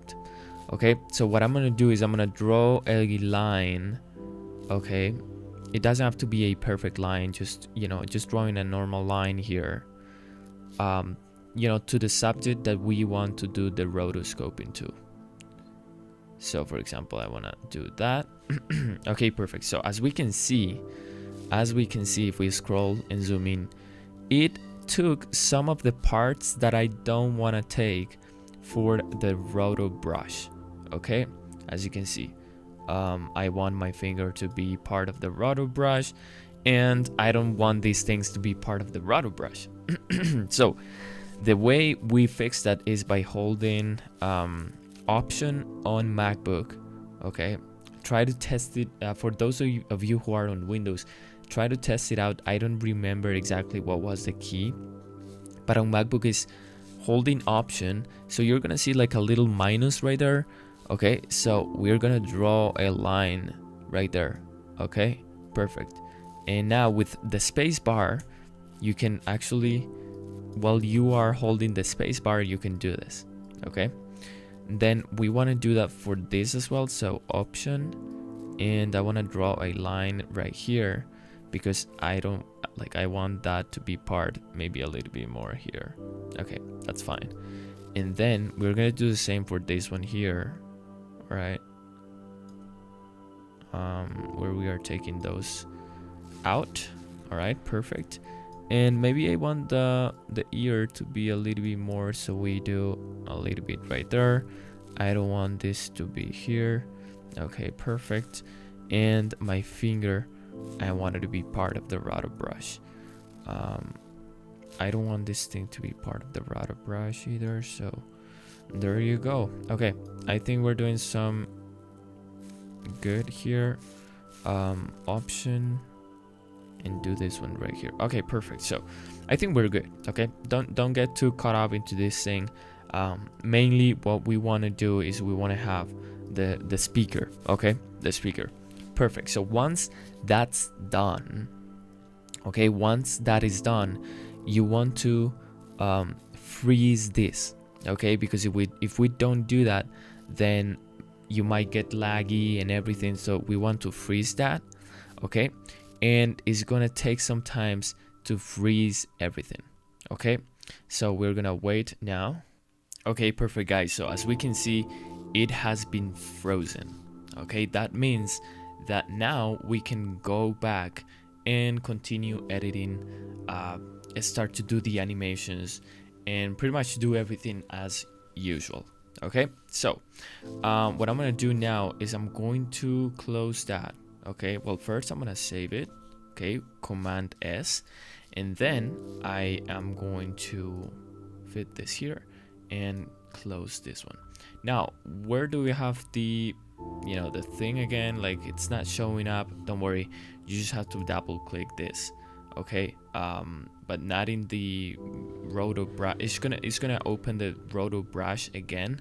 Don't worry, we can just go ahead and close that again. And the project, the main timeline, there you go. Okay, perfect. So it can be a little bit confusing to get back to the composition again, but that's how we do it. Okay, I got confused for just a second right there, but perfect. We have it. Okay, now we have it. It's been frozen, and if I actually go ahead and deactivate this one, as you can see, we have this video. Okay, we have this video, and it's only myself. All right, so that's how we rotoscope. That's how we get rid of the background. And later on, whenever we want to put something between myself and the background, like the Loom video that I'm talking about in this segment, or maybe these letters here, I can go ahead and do that by putting a layer. So let me do it really quick. So let's say that this box, okay, I want to put this layer between these two. So if I activate this again, we have a element between myself and the background. Perfect. I'm going to delete that, and it is very important that we deactivate the audio from the duplicated clip. Deactivate the audio. Why? Because it has happened to me that, I don't know, one day After Effects was lagging a lot and I just didn't know what it was. I was deactivating the effects, like everything. I was lowering the quality of the composition, and it was lagging a lot. And it was because due to the fact that the two audios from the two clips were activated, it was just lagging. So I don't know, it happened. So I learned that you just need to deactivate the audio if you have two clips that are pretty much the same. Okay, so we deactivate the audio, and now we have the rotoscoped reel and clip and the original one. All right, so for now, guys, that's it for this mini segment of the tutorial.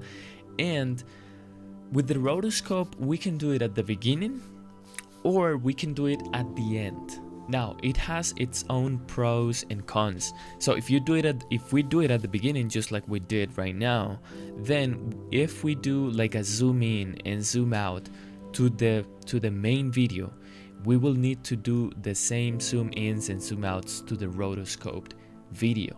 Okay, because obviously we want it to be matching. If we do a zoom out, you guys are gonna see, okay, but if we do a zoom in, zoom outs, we need to apply it to both clips. Just keep that in mind. I'm gonna show you how to do it, and I'm also going to explain why it's good to also do the rotoscoping at the end. Okay, but for now, we're just gonna leave it like that, and we can move on to the next segment right now. Okay guys, so welcome to this segment, and in this one we are going to start adding all the assets, all the things that we are going to be editing on the animations. Okay, here is where we actually start to get into the good stuff, because now is where we are going to actually start editing. All right, so in order to do that, we need to actually go back to our drawing, okay, and start to see all the things that all the notes that we made. Okay, so for example, just to do it quickly, on the first segment we have basic content is dying. Okay, so we have text, so you want to just go ahead and simply add some text. Okay, so it said something like basic, so let me do it again, so basic content. All right, and I don't know why it's so small. I'm going to make it bigger. Okay, so basic content, and I'm gonna hold command and just anchor point that to the middle, and we have basic content. Okay, so I have edited some videos before, that's why I already have this. Okay, I already have this owner's text. By the way, I'm getting these texts from Adobe Creative Cloud. Okay, remember Adobe Creative Cloud, this is where I'm getting these text owners. Okay, and then we have a bunch of options here that we can play around, so that's where I'm getting the the thing for the hook, if that makes sense. So all right, perfect. So with that being said, I already have that text. All right, so for you guys, you want to go ahead and obviously use the text for your brand. Okay, on the editing signature style that you created, you chose some text, and you know, you brainstorm some ideas, so that's the text that you want to use. For now, just make sure you add some text. Don't worry about like choosing the style for now, just leave it like that. And then I'm gonna do another one. I can duplicate that one actually, so Command D, I can move it below, and then I can just change it for I think it is dying, right? Something like that. So I can go back to my drawing. Okay, basic content is dying. Okay, perfect. So for this one, I'm going to use a different letter here. So is dying is gonna be this one, regular. Okay, so I'm gonna choose that one, and I can even make it a little bit bigger here. So basic content is dying. I think I can change that one for like not regular, but no, we're gonna leave it on regular. And then okay, here, perfect, we can deactivate that. All right, perfect. So we're just, you know, building here, we're just adding the elements. I can choose that and align it to the center as well. So basic content is dying. Okay, so that's going to be the hook, and we also have like a small highlight. All right, so let me show you how to actually do that highlight. So the way we're going to do that is with or by creating a line. So the way we create a line is with the pen tool. I click one point, okay, and then I click another point here. Perfect. So we just created a line. All right, so I'm gonna go back to this and change the name of that to not line but highlight. Okay, perfect. So we have the highlight, and highlight is gonna be below this word, because it's gonna be a highlight for that word. Okay, and now I'm gonna take that and I can play around with that a little bit. As you can see, the anchor point is here, is not in the middle, so I'm gonna center the anchor point to the actual thing. And as you can see, guys, this line right here is black, but I want it to be like red, something like that. Okay, so I change the color of the stroke, and then I can make it bigger as well. All right, And now I can even make this like a little bit like this, as you can see. Okay, so we can change it a little bit. What are these points? Why are these points here? Let me see, because I think this is stroke. Yeah, it's a solid one. I don't know what are these points. Why are these points here, to be honest? But let's just ignore them. Let's just, you know, leave it there. Okay, perfect. So we have the little line right here. As you can see, we can make it, you know, bigger. We can make it, you know, the size that we want. But for now, I'm just gonna keep it simple. Just gonna keep it like that. Okay, so basic content is done. All right, perfect. Again, we are just creating the elements, doing pretty much everything. The second segment we have is Justin Welch. So we need a Justin Welch and then a background with some boxes and stuff like that. All right, perfect. So let me fit this again. We're gonna start to save things, and for the next segment we need a Justin Welch. So let's actually play that. Basic content is dying, but let me actually tell you why that is good news. Okay, so here is where the hook ends. All right, so now I'm going to add Justin Welch right there. So the way we do that is we go on Chrome, and I can be like Justin Welch. So images, Justin Welch. Okay, so I'm thinking about using, well, this one seems to be like the best one. Make sure it's like good quality, the image that you're getting. Then I can put it on Canva and just create an Instagram story on Canva and then paste that. And then you can call this like, I don't know, real, I call it real elements. But since I already have that, you know, that name, Reels tutorial, I'm gonna call it. Okay, just put in a name so you're not confused. Reels tutorial. And then here we can remove the background. It's gonna remove the background. Perfect. We can make it a little bit like even bigger here, right? Okay, perfect. So we have Justin Welch. We're going to go and download that. So with a transparent background, so we download it. And keep in mind what I'm gonna do here, because I am going to save this into the Pablo Reels basic content, which is the folder we're working here on the tutorial, and save it on images. Okay, and click save. All right, perfect. So now that we are on the images side of things, now that we are here on Canva and on Google Chrome, we're gonna take advantage of that and see if there are any more images that we need to download. So we downloaded Justin Welch. We're gonna use Justin Welch here. Then we need some text boxes. Okay, it seems like I don't need an image here. Then the word essence, 3D cameras. Okay, so I need like my profile picture here. So that's another image, but that's gonna be a picture of myself. So I already have it. I don't need to download anything. And then it says here some icons, but I didn't make the note of what type of icons, but I remember what type of icons. I want to have like a CapCut here, Instagram, YouTube, and Gumroad, because those were the things that allowed me to go from 0 to 1K. Okay, to my first 1K and my first 10K. So I want to represent that, and since I want to do that, I am going to use some icons relating to Gumroad and stuff like that. Okay, so in order to do that, I need those icons, and I also need this XP icon. Okay, because I'm talking about getting experience and insights, something like that.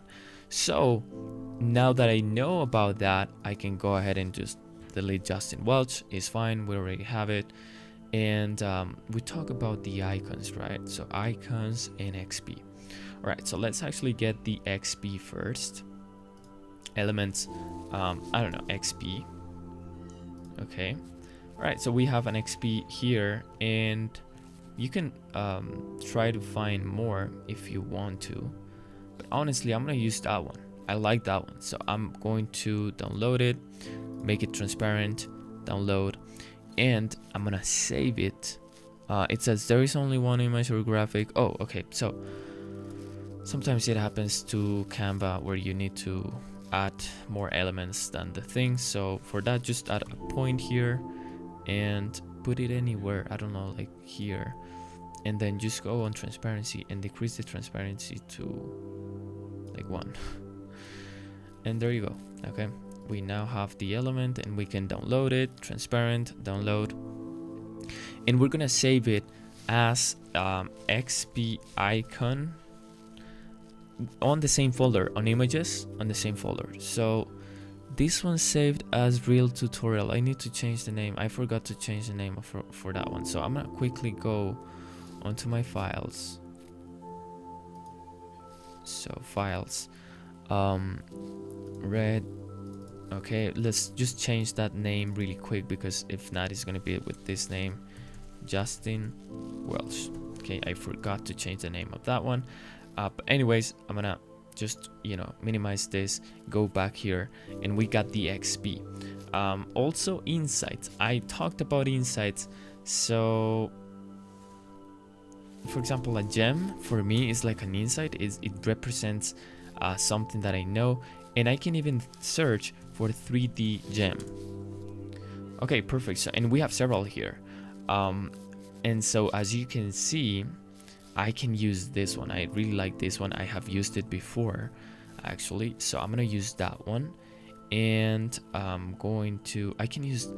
Actually, since here's the things, we want to keep like the style of the things, right? So since I'm using like a black and white XP icon, I want to keep that branding. Okay, so Justin Welsh picture is also like he's, you know, with a black shirt, so we are trying to keep the style here on the black color. And since we're doing that, I'm gonna download this one. Okay, download, transparent, and this is what I mean by not doing like a lot of things, right? So gem, I'm gonna call it gem icon, and save it on images and save. Okay, so when you're editing, you don't want to have like a lot of colors and stuff like that. It's not necessary. Like, keep the branding of the thing that you're doing, right? So I don't know why it can seem to hide this, but anyways, what else? Let me minimize this and go back here. Okay, we got the XP. Okay, the icons, perfect. So for the icons, what I can do is I can go here and search for actually, let me see if on Canva we can do that. So 3D, and the first thing I did was like CapCut. Okay, but actually, now that I remember, I have used an icon before here on Canva. So like this one, I got it from Google as well. Okay, so now I can just, you know, download this, cut it, and that I'm gonna use that one. So download it, transparent background, download. Okay, CapCut icon. All right, save it, and then we do the same for, like, what was the next one? Okay, Instagram. So just to show you on the full pack, now that I remember, obviously, on the full pack of editing assets, I have some icons, social media icons, and I have some icons from like the Instagram Reels, the YouTube, and so I'm gonna take those. I also have the CapCut one here, as you can see. So you can go ahead and find them on, if you got the full pack, you're gonna have them. If you don't, you can go on Google and download them using Canva as well. Okay, so what I'm gonna do is I'm gonna copy these, and I'm going to go to the folder, basic content, images, and I'm gonna paste them here. Instagram Reels, YouTube 3D. All right, perfect. So I'm just missing Gumroad. Okay, so I'm gonna go here and I'm gonna do Gumroad 3D, because we're using 3D icons. So Gumroad 3D icon. Let's see if we can find it. This one is going to be a little bit difficult, but let's actually use this one. I think this one is going to be a solid one. This is the one that we can use. So copy image, go here, paste it, and we're gonna just wait a little bit to remove the background. And there you go, Gumroad, perfect. So download transparent background, and this is how you wanna do things, guys. Like, it doesn't take too much time. We're just gathering all the images. Now that we are here, Gumroad icon, we're just gathering and downloading all the stuff that we need all at once. Okay, so let's go back to the drawing. We got the XP, the insights, and the icons. Okay, try to connect. Okay, so this is text. This is let me see. Okay, my profile picture, the XP icon, which we already have, and then some numbers with balls. We already have. We can create those on After Effects, so don't worry. And then we need a Loom video, okay, that I have recorded previously. Then some text, and then some text as well. So we're just missing the Loom video. And just to show you, this is a Loom video that I recorded previously. About the lead magnet that I'm talking about. It's called How to Monetize Your Skills. So I'm gonna download that one, and I'm going to how to monetize, like, I'm just gonna call it Loom video, and I'm gonna save it not on the images one, but just on the basic content folder. Okay, so Loom video by Pablo. Okay, that's how I'm gonna call it. Don't worry, I will also leave this on the Google Drive folder with all the footage that you guys need to download for this tutorial. So I'm gonna save it right there. Okay, and yeah, there we go, perfect. So I think we have pretty much everything downloaded, all the images that we need. So I can minimize this, and look what I'm gonna do now. I'm gonna go to the folder, right click, import, and I'm going to import multiple files. And if we go to the Pablo Reels basic content images, open that one, and let me click cancel here. Okay, there we go, perfect. So we have the CapCut, the Gem, the Gumroad, the Justin, the XP, the YouTube. We have pretty much all the images that we will need. Okay, so since the next segment starts here, what I'm gonna do is I'm gonna click images, I'm gonna go to Justin Welch, drag and drop it, and then I'm gonna make it you know, cut it in a way where he will start here. Okay, boom, based on the expert Justin Welch, and let's actually continue to play here. Based on the LinkedIn expert Justin Welch. Okay, it's somewhere here. Somewhere here is where we do the transition. So we go from Justin Welch with the speaker, which is me, on the frame, to a background. Okay, to a background. So let me actually go ahead and show you how to create that background. So new, solid, okay, and what color is going to be this background? It can be white, it can be based on my content style, I want to use either blue, red. Okay, it can be red just because we're talking about a problem here.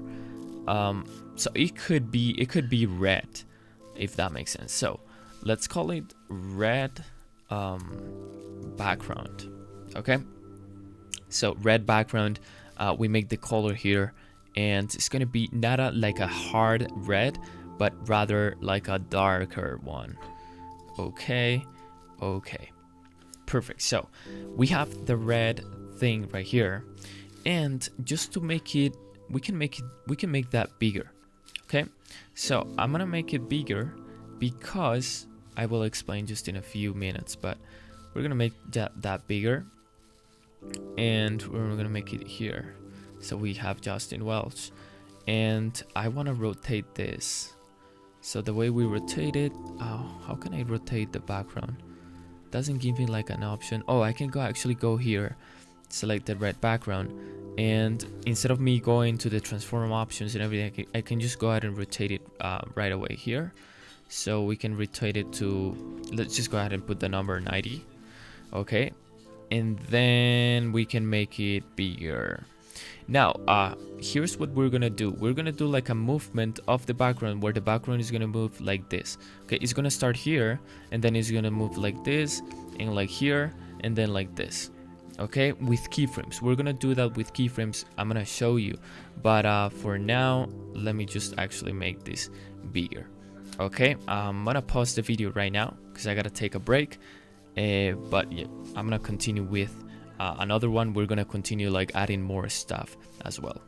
Okay guys, so that was a long break I took, but anyways, let's continue here. All right, let's continue here, because as we are building things, so we have the, let me just fit this again.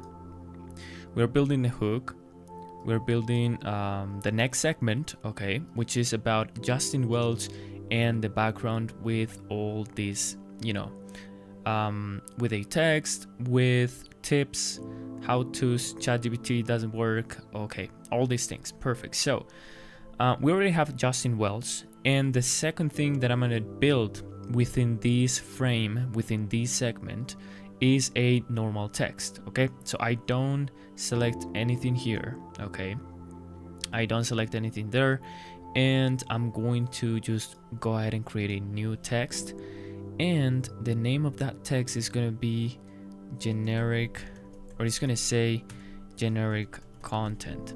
Okay, so generic content. Keep in mind that whenever you guys create a new text, remember that yours is going to be different, okay, depending on the fonts that you have used within After Effects. I have used, oh, what happened here? I'm just trying to make this bigger. This is why it's so important. Let me just undo this. This is why it's so important to bring the anchor point to the center, so that doesn't happen. Okay, so I'm gonna do that again. Okay, and for this one, I'm gonna use the one that says relation. Remember, I'm getting these from the Adobe Creative Cloud. Okay, so if I actually show you, if you go to Adobe Creative Cloud, this is Adobe Creative Cloud. Okay, you want to go to Adobe Fonts, and then you want to browse fonts.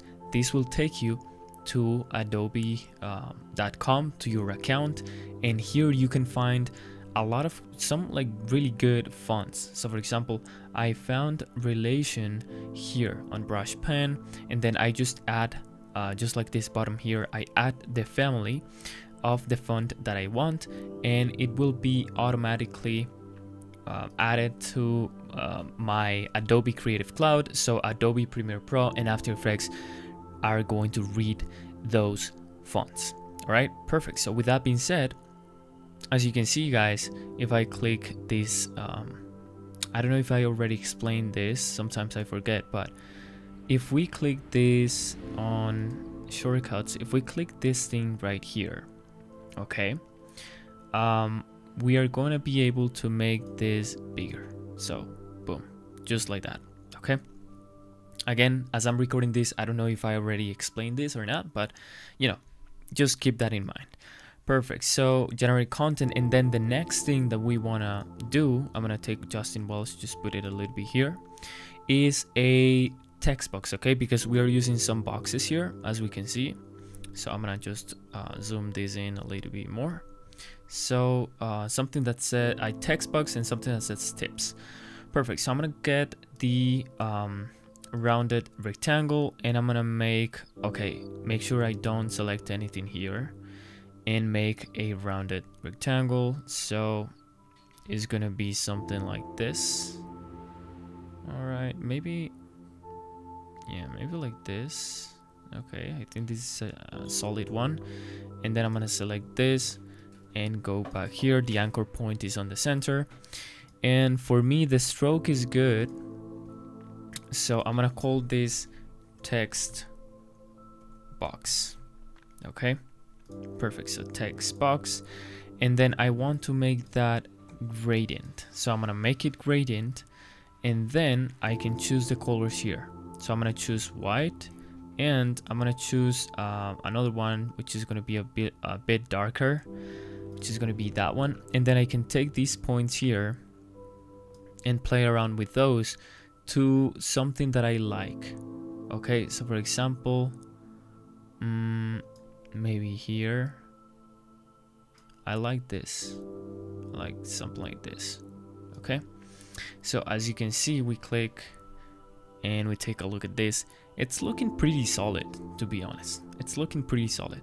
So now I want a text for the text box, okay, because here it says tips. Okay, I think I say something around the lines of generic tips, so let me see. Posting generic content like quick tips. Okay, I say quick tips, right? So I'm gonna create a new text.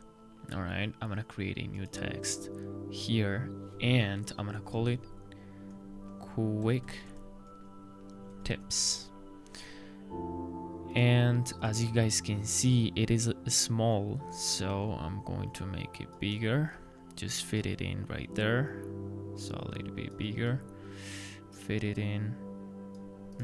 Okay, I actually like that, so let me see. All right, perfect. Maybe just a little bit. Let me anchor that to the center again. And quick tips. Okay, I like it. I think it's pretty solid. So look, one thing that we are going to do here, I'm gonna save this. Okay, remember to continue to save your progress. You never know what can happen. So if I get the box, okay, and if I want to move the box, the text won't follow the box. Okay, by the way, let me center the anchor point of the box. All right, perfect. So on that case, what we want to do is we want to parent the text, which is quick tips. I'm gonna just close this. So quick tips, I'm going to parent that to the text box. Okay, so you just do it by dragging this little thing here and dropping that into the text box. And now if I grab the text, I can move it around, I can animate it, I can do whatever I want, and the text will follow the box. Okay, perfect. So we also need here like the line, right? Like this little line. We obviously need other boxes and other text, but for now we're just creating the very, like the, you know, the very draft. So later on, when we start animating everything, you guys are gonna see, that's when we can actually just go ahead and you know, duplicate everything and animate everything. But for now, if we want, we can just leave it like that. We will duplicate it later on. Okay, and now I'm just missing the line here. So this little line, I'm gonna do it. So in order to do that line, I want to, let me see how we can do it. I'm gonna take Justin Welch in this case. I'm gonna move it a little bit. Okay, don't worry, we will you know, we will position it the right way later. And I'm gonna take, like, I'm not going to select anything, and I'm gonna grab this pen tool. Okay, so I want to make a line here. Okay, so a point here, and then what I'm going to do is I'm gonna draw, like, I'm gonna click and hold, because that way I can create a line. Okay, so just a tiny line, just like that, and then another one, and hold. Okay, so I can create another line, which is gonna be like this maybe. Okay, and then I can, if you don't like how it looks, don't worry, you can like select this and move it a little bit. Right, and we can move this as well. So there you go. Now, one thing that I don't like to do on lines is to have the fill color. So we're just going to deactivate the fill color on that one. We're going to increase here the stroke of the line. All right, maybe 15, it's fine. I'm gonna click away, and I don't know, I'm not sure about that line. By the way, I'm gonna change the name, so it's gonna be curved line again, just to keep organization of everything. I'm gonna select it, and I'm gonna center the point. I'm gonna select the pen tool to the curved line, and I want to edit that one. So let me see, content, shape. Okay, I want to, how do I do it? I don't quite remember like how to edit the lines again. Oh, there you go. Perfect. So you just select that apparently, and this is the thing that I wanted to modify. Okay, so I select that one again, and this is what I wanted to modify. Perfect. So I go back. Lines are a little bit complicated, guys. I'm not gonna lie, like lines are a little bit complicated. You want to be patient with lines, but there you go. We have a line that basically will be just the representation of this. Okay, so later on, again, we're gonna edit that one, but for now, let's go on shape here. Let's go on stroke, because I want this line to be dashed. Okay, so I'm gonna create a dash here, and I'm going to increase the distance of the dashes. And also, if we scroll here, boom, scroll, you guys are gonna see how this line, if I click other thing like quick tips, how the line is like, you know, it is fine, but I want it to be rounded, so I can change that here, round cap. Okay, perfect. And I can decrease the stroke a little bit, so it's not too much. Maybe at 12, it's fine. There you go. And then I can even change the space of that. Okay, perfect. Stroke width. Okay, I can change that here as well. And what else? Offset. What is this? Okay. I'm just gonna leave it like that. And there you go, guys. So let me just drink some water really quick. I think I like it. Honestly, I'm just gonna leave it like that. And we can close this, we can close this, and we have the line ready. Let me fit this again. Perfect. So we are done creating the elements for that segment. Okay, so we want to go now to the other segment and take a look what I'm gonna do now. So this segment Work anymore. it ends here, right? And it starts here. Obviously Justin Welch starts a little bit earlier, but for now this one starts here. Okay, so with that on mind, keep in mind that I also trimmed these text at the very beginning. Okay, I don't think I did it on the previous like clip that I recorded. Like I created these things and they were, you know, the same size of the entire timeline, but I trimmed those, okay, while I was on the break. So, and I didn't realize that. So now I'm just going to explain how to trim things, because remember that we can do this. So this is generic content.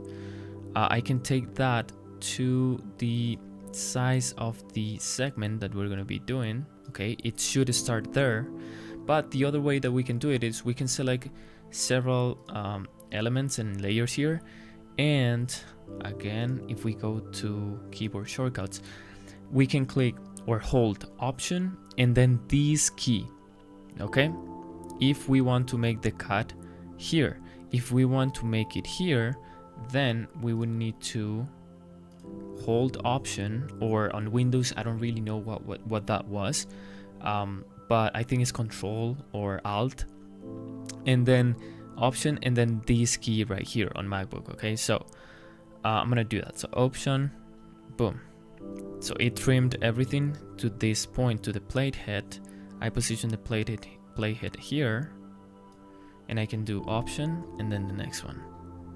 I forgot to select generic content as well, so let's do it for generic content. Perfect. So we have Justin Welch, we have the intro, right, with the text hook and the highlight. Perfect. That only lasts that segment, because then we have Justin Welch and then we have the background with those elements that we created. This segment ends here. Anymore. What's working right now? But you can see that it was like a weird cut, right? I'm ending it here and then it starts again. So More. What's working right? So it was a little bit weird. So let me see. Anymore. What's working right? Something is not like ending at the right time. So let me just increase or zoom in here. and try to see the What's working? I don't know, maybe it could be somewhere here.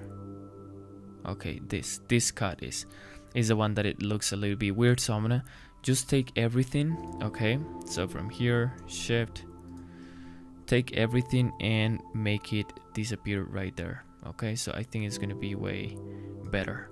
Okay, perfect. So let me zoom out here. Okay, zoom out, and then Doesn't work anymore. What's working right now is essence. okay, so here is where we get into the other little segment, which is about essence. So honestly, I'm just gonna take this generate content text, I'm gonna duplicate it, I'm gonna bring it to the top, and then I'm going to add it here. Okay, and now I want to change that for let me change that for essence. Okay, now this text is a little bit different because it's not gonna be black, it's gonna be white and a little bit bigger, so I can make that a little bit bigger here. Perfect. So essence, and then the fill color I can change it to white. All right, perfect. Now, let me actually tell you what that means. Okay, let me actually tell you what that means. It's another segment, so I am going to zoom in here, because again, I really want to be able to see when does the frame changes. So here is where I make the cut. So before the thing ends, I want to take the word essence and I want to trim it. Okay, right there. And then right there, I'm going to add another background, but this time it's not gonna be a red background, because I'm gonna be talking about when you overcome a challenge. So it's an animation of me going from 0 to 1K and the things that allowed me to do that. So we really want to be intentional about the things, the colors we use, and the things that we do on the animation, because remember, the most important thing is to make the message that we want to communicate, to make it easy to understand to the audience. All right, and use like the vibes that will help the audience understand that message. So here I'm talking about overcoming a challenge. I want to use a blue background instead. So I'm gonna right click somewhere here, new solid, and then I'm gonna do blue background, and then this color. Okay, it's blue. Okay, perfect. So click OK, and there you go, we have a blue background, but that's gonna start here. All right. Then let me zoom out this, and okay, the text essence starts there and then it finishes there, and we have a new background.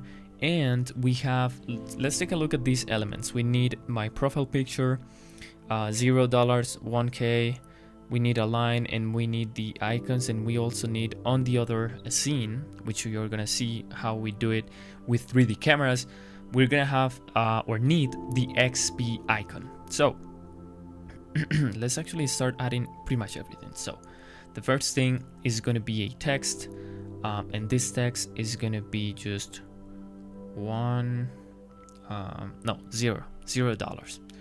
Where is it? Why don't I see it? Okay, there you go.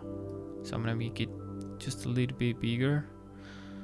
Okay, it's because I'm creating this text below the background, so it should be here. Awesome. Now if I go here, then I want to change that to owners. Okay, remember, I'm getting these fonts from the Creative Cloud. Okay, so $0.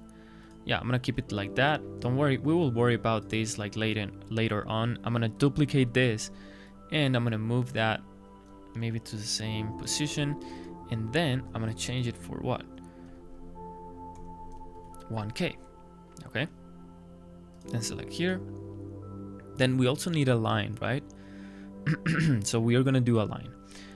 This one is gonna be simple. So without selecting anything, go ahead and create the line. So 1 point here and then the other one here, and we have created a line. We can, if we want, increase the stroke of the line, but I want to take the anchor point to the very middle. Okay, so again, I'm gonna change the name for this. I'm just gonna call it line, and there you go, we have a line. All right, perfect. So this line right here, I'm gonna select it, and I also want to do the same for the stroke. So contents, shape, stroke, dashes, and then add a little bit here, and I think I'm gonna just leave it like that. Okay, perfect. So maybe a little bit more. Okay, that's fine.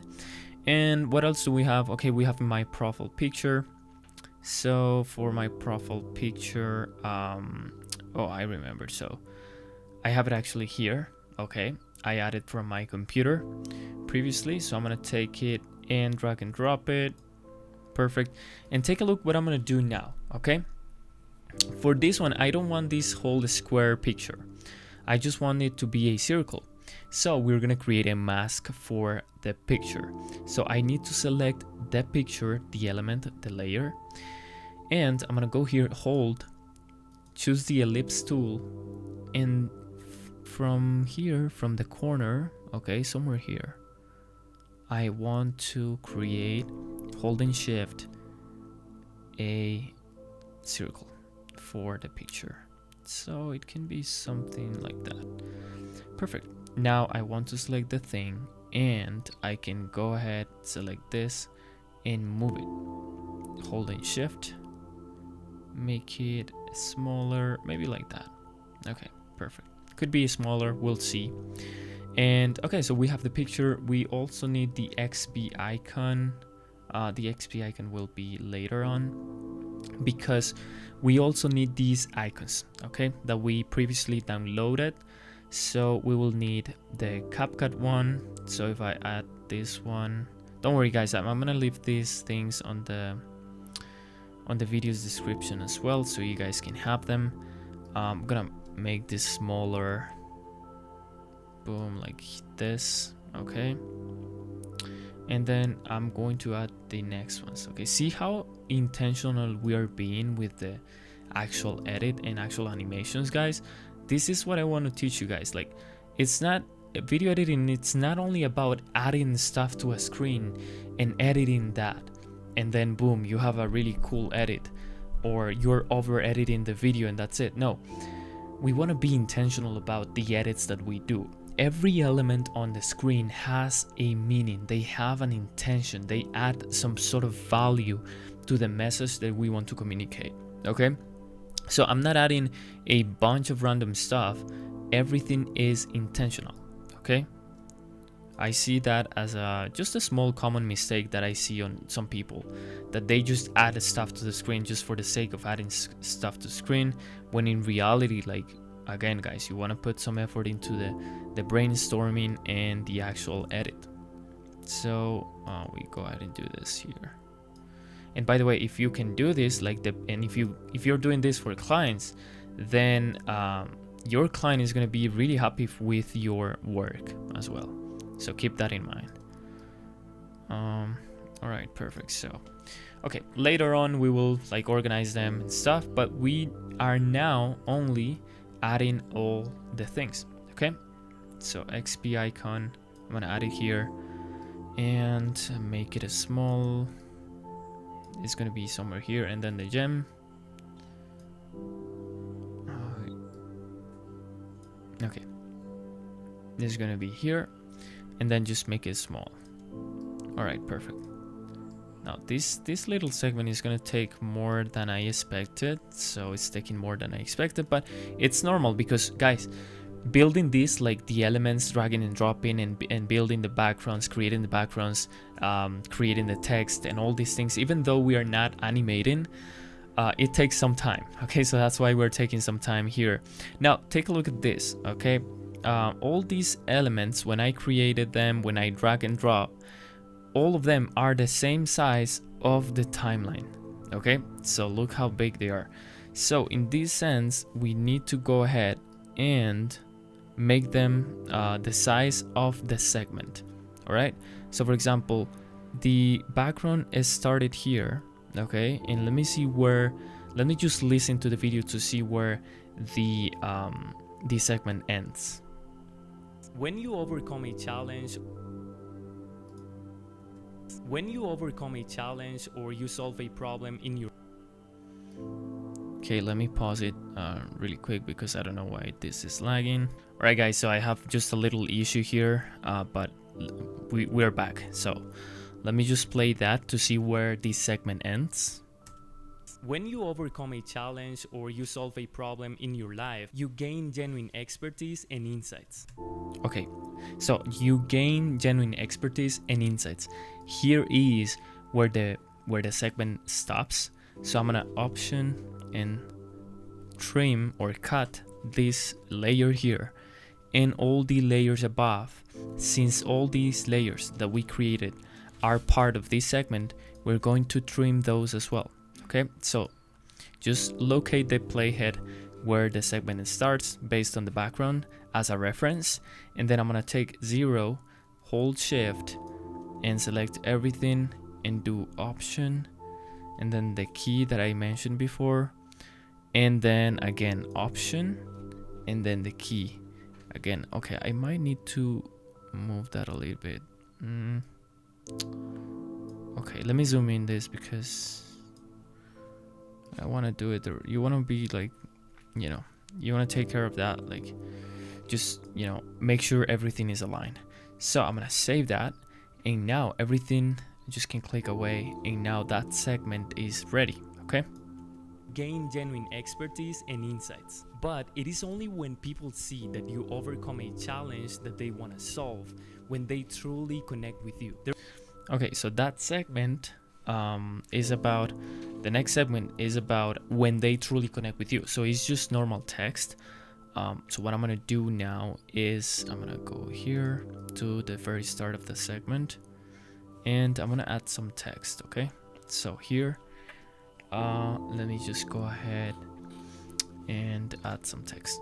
So it's gonna be something like when they, and then I say when they truly connect with you. So when they, let me make this bigger.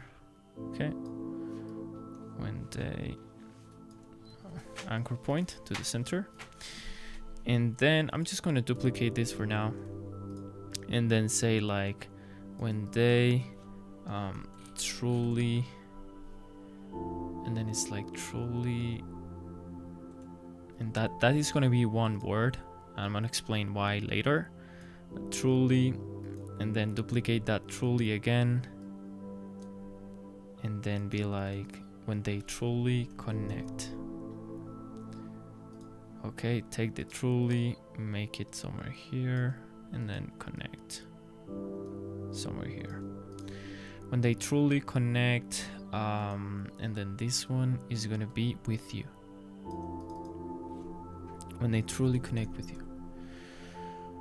Okay, perfect. So when they truly connect with you, and that is the segment. All right, and that segment, let's see, well, it starts here. So when they, and then shift, option, the key, and let's see where that ends. That you overcome a challenge that they want to solve. Actually, it starts here, somewhere here, like when they truly connect with you. So here, this little space is just gonna be me with the captions. You don't need to edit everything. Okay, you can leave the video with some captions here and there. Okay, so solve when they truly connect with you. Okay, and then we want to zoom this in until we see the little frame right here to see where the thing ends. Connect with you. So it's somewhere here. Okay, it's right here. So I'm gonna option, actually just here, somewhere here. Okay, option, boom. So they're gonna be until here. All right, perfect. And here we start another segment, which is like fully screen. It says original. We have my profile picture and the XP going through a path. Okay, perfect. So for that, for now, I'm just gonna use the same background, blue background. And here's the thing, guys, like, we don't want to use a lot of colors. I don't suggest using a lot of colors, because then the edit will not keep the style. Okay, it will, like, some people use a lot of colors, they don't really maintain like a style within the video, and so everything just looks different.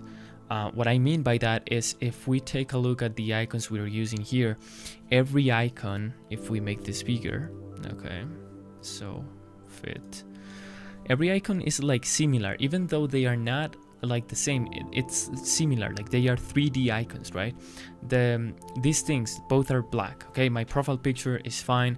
I'm keeping like the style that I'm doing within the video, right? So ever since I'm starting with one type of font, then another one, okay, then I'm using Justin Welsh, I'm using one type of line, one type of text box, the same font as the very beginning on the hook, and so on and so forth. Okay, that's what I mean by keeping the style. I'm keeping the style on this word right here, I'm keeping the style here, just using another, like a different background. And don't worry, like, we're gonna work on those backgrounds later on, but you guys get the point, right?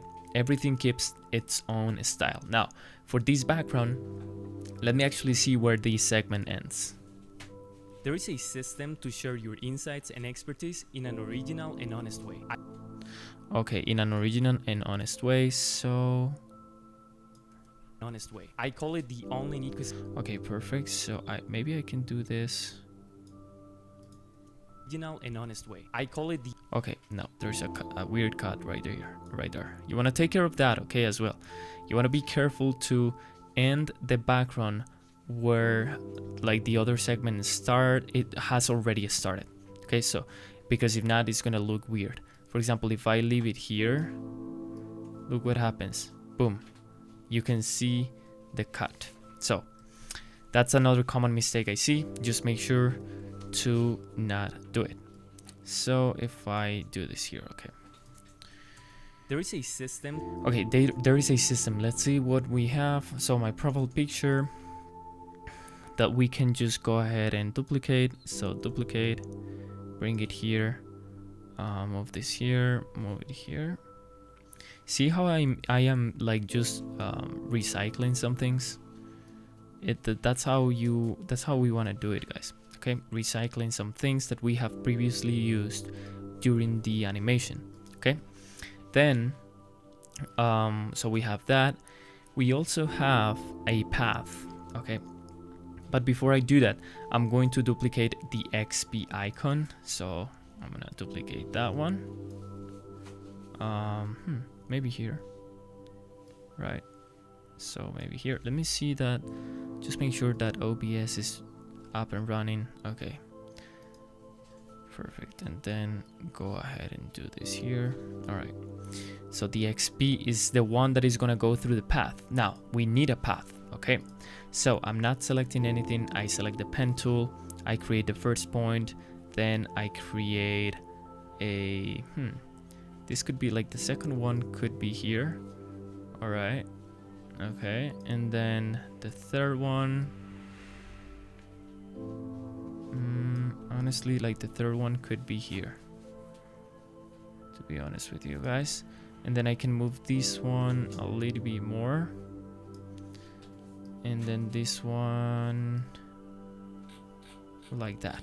All right, perfect. So I click away, and that is gonna have a less stroke, and I want this line to be also, so I'm gonna call it path here. I'm gonna change the name to path, and I'm going to make it content just dashed stroke. Okay, so dashes, I'm gonna add one, and then increase the number here a little bit more, by 20 maybe. Okay, I like that one. So by 20, and I think I'm just gonna leave it like that. What else do we need? We need the numbers and the word original. So for the word original, I'm going to recycle which one? Generate content.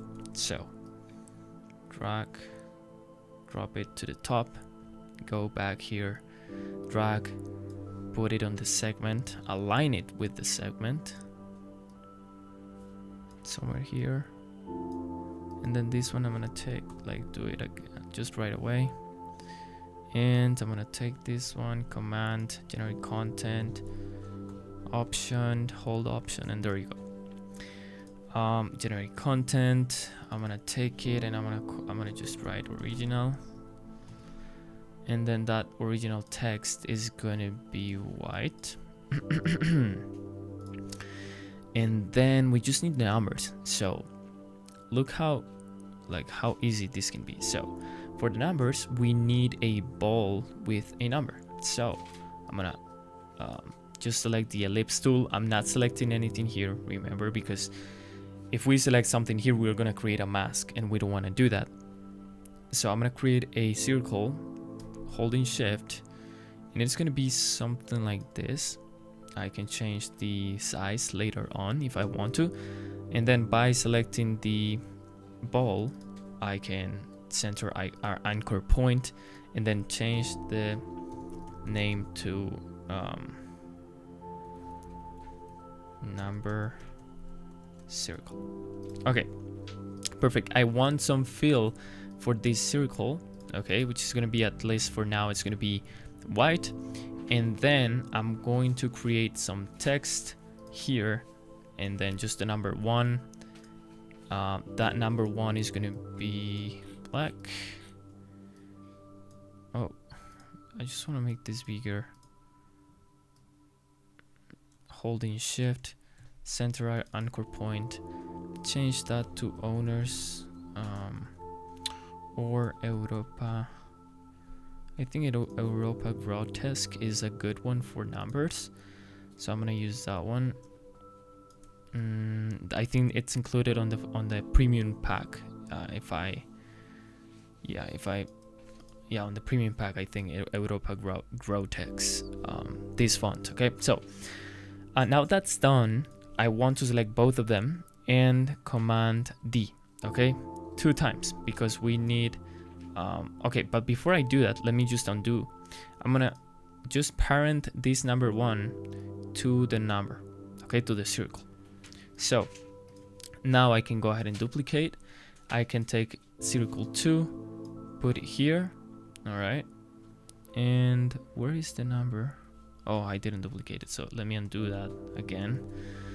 Select both, command D, okay, now we're talking. So I can take this one, and I can take the third one, put it somewhere here, and then take this number. I'm gonna type 2. I'm gonna take this number, type 3. There you go.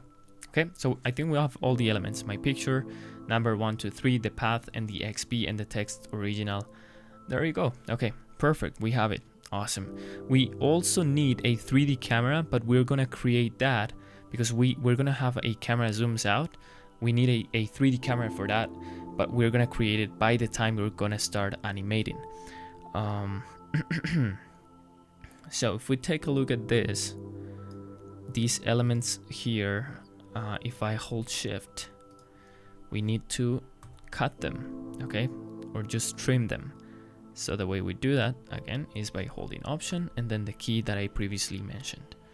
Again, if you don't remember what that key is where is it? So option and then this one or this one, okay? At least on MacBook. I think on Windows is pretty similar. We're gonna save, and guys, we're almost done here. We just need a Loom video, okay, and then the online ecosystem letters, and then the comment, like the call to action. Okay, perfect. So we need the online ecosystem letters, so I'm just gonna create a text somewhere here, and just gonna put the online and then enter ecosystem just for now, okay? Again, later on we're gonna be editing all of this. The online ecosystem white for now. And then I need a Loom video here. I need a Loom video, but I think I think I need to go on Premiere Pro and change the format of that video, because if I try to import it, this is the Loom video, okay? So if I try to open, yeah, sometimes it doesn't support, I don't know, sometimes it doesn't support a type of video, like I think it's MP4, I don't know. So I will need to go and to Premiere Pro and drag and drop the Loom video there. Don't worry, I'm gonna upload it to Google Drive for you guys, because I want to show that Loom video right here, just like we're doing here on the scene. And let me see where that ends. So option here, I call it the online ecosystem, and I just recorded a video explaining how it works. okay, so until here. If you want the video, just comment the word system and I will. Okay, so then we just have a normal comment. We're gonna make, oh, that's why we need to hold shift. Okay, let me just undo this, create it again, because comment, let me center the anchor point before even trying to scale that thing, because if not, it can get, if that gets messy, we can just go ahead and do it here. Scale, hold shift to make it like faster. Okay, so comment, maybe not as big, and then we're just gonna duplicate that and put blueprint. Okay, awesome, we finished here. Oof, that was a little bit, it took a little bit of time, I'm not gonna lie, it took a little bit of time, but guys, okay, I also need to go ahead and select those two and just option. All right, perfect. So awesome, well, we're done here, at least with preparing all the things that we're gonna be animating. Okay, so we created the backgrounds, the color for the backgrounds, all these elements right here, as you can see. That's the whole idea of the brainstorming and then creating the assets, because now we are gonna be able to just go and everything is like ready. Now we can just go ahead and edit everything. So we now can go into the frame of keyframes, presets, and everything.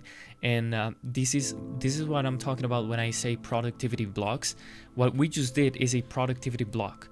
You do it all at once. You prepare, you drag and drop text, you don't apply any effects, any keyframes, nothing. You're just building everything.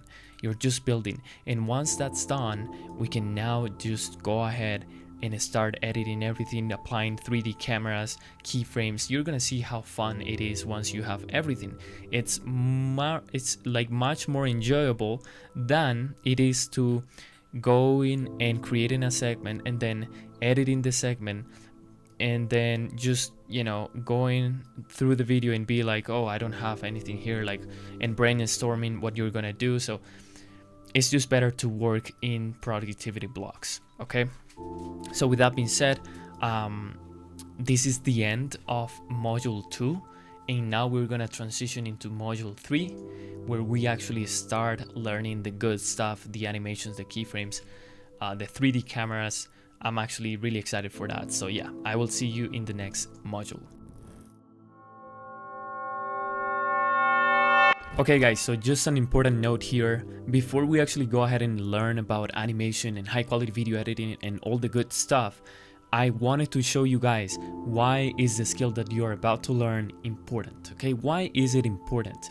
I want to show you the big picture. Okay, so once you understand the big picture, you will be 10 times more like motivated to actually learn and implement the stuff that I'm just teaching here in this tutorial. Okay, so let's go ahead and talk about it. And in order to talk about that, I want to talk about the online ecosystem. Okay, this is just a concept that I came up with for my brand, and it's a very efficient system. It's the system that allowed me to start getting results after trying different business models and stuff for over 4 years. You know, it was messy, I failed a lot, but then I understood what successful creators were doing, and I just doubled down on that and got my first results as well. So I want to explain what successful online creators are doing, guys like coaches, freelancers, business owners. Okay, so to understand the big picture, I created this little drawing, and bear with me, okay? You will be able to understand why I'm sharing this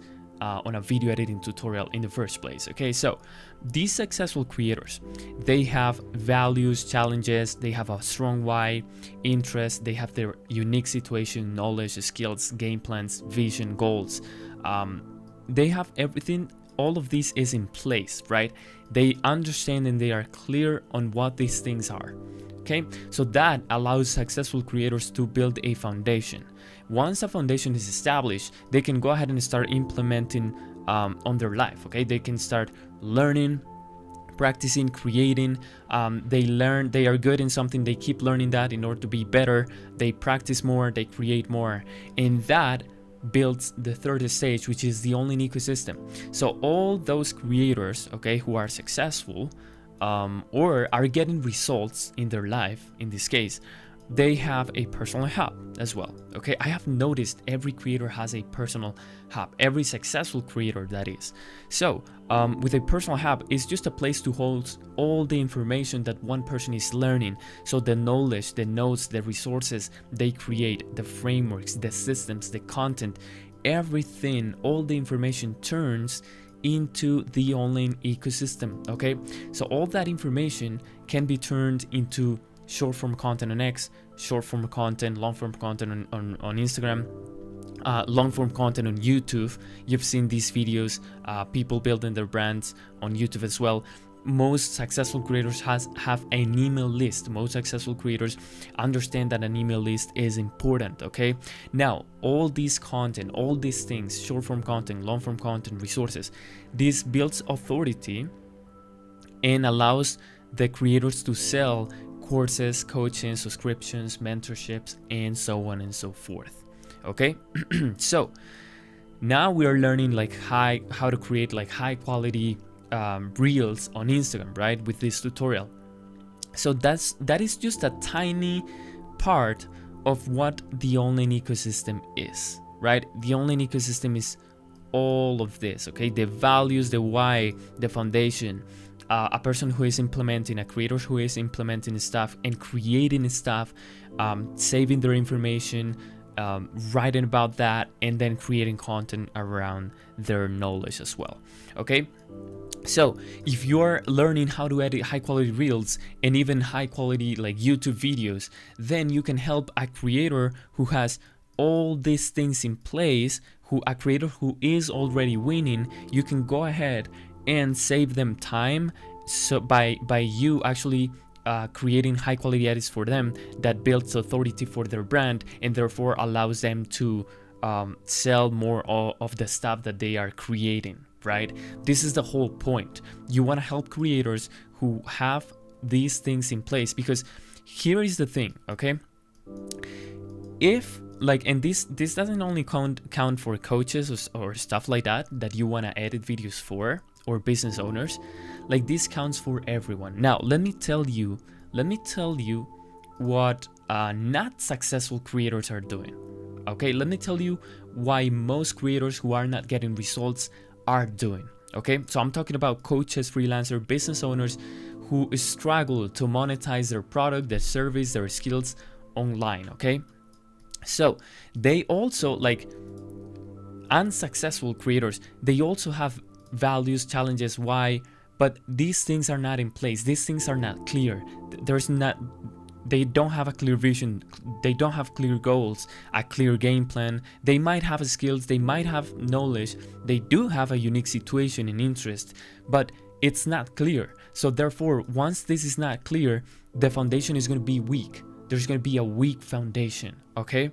And then implementation is going to be also weak. Maybe you are a person who is learning a skill, but you are also learning a bunch of other stuff and everything is scattered, and you might practice here and there, but you might be not even creating anything. You're just learning and practicing. So when that happens, the person doesn't have a good implementation of the stuff they are learning and everything they are doing in their life. Okay, like there's no real intention behind it. So therefore, an online ecosystem cannot really be built. Some people don't even have a personal hub where they can host all the information of the things they are learning and the podcasts they are watching and the content they are consuming, and they don't have a personal hub, or maybe they do take notes, but the notes are all over the place, right? So the reason why I'm saying this is because there are a lot of creators who don't have these things in place, and yet they expect this content or the email list or the ads on Facebook or Instagram, or they expect their quick tactics and strategies on marketing and selling and copywriting to sell their things and their stuff, but they don't realize that they need to work first on a strong foundation to have a good implementation, to be able to be organized on their personal hub, and therefore create stuff that is helpful for people. Okay, and the reason why I'm taking time to explain this within this long tutorial is because if you don't understand this big picture, it doesn't matter if you continue learning. Okay, because you as you most likely you are going to be a freelancer if you are learning this, or at least you're a coach or a business owner who is trying to learn how to edit high quality videos so you can edit for yourself and actually increase the authority on your Instagram and YouTube. Okay, because you want to edit for yourself. All right, that is totally fine, but it is crucial to understand the big picture. You gotta have these things in place. You gotta have a clear vision, goals, and game plan in order to implement the right way, save your stuff, and then convert that into content and also courses, coaching, subscriptions, mentorship. This whole thing is the online ecosystem.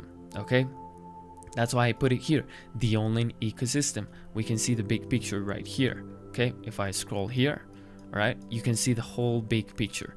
And now for you watching this, that's why I encourage you at the very beginning of the video to do a challenge. Watch the whole tutorial. Practice 1-2 hours for 30 days straight. Document the whole process on X, because if you do that, guys, as you're learning this, as you're testing stuff, build your name online. Start building your online ecosystem. Like, go ahead and build a game plan, build a vision, set a goal for 2025 or the years to come whenever you're watching this, to be able to build a foundation and be able to implement with intention. Create your own stuff. I hope you can practice for 30, 60, 90 days. And then once you have good knowledge, you can go ahead and create a tutorial just like the one I'm doing right now. This is what I'm doing right now because I understand that building the online ecosystem is the most important thing you can do as a freelancer, as a coach, as a business owner, as someone who is trying to build their name online in order to make a living out of it. Okay, so with this, I encourage you guys to continue learning, to continue implementing, but doing in this frame of mind where you are working in something bigger than yourself. Okay, not just quick money, not just a side hustle, not just another business model. This is not another business model. This is your life project being executed in order to have a better life.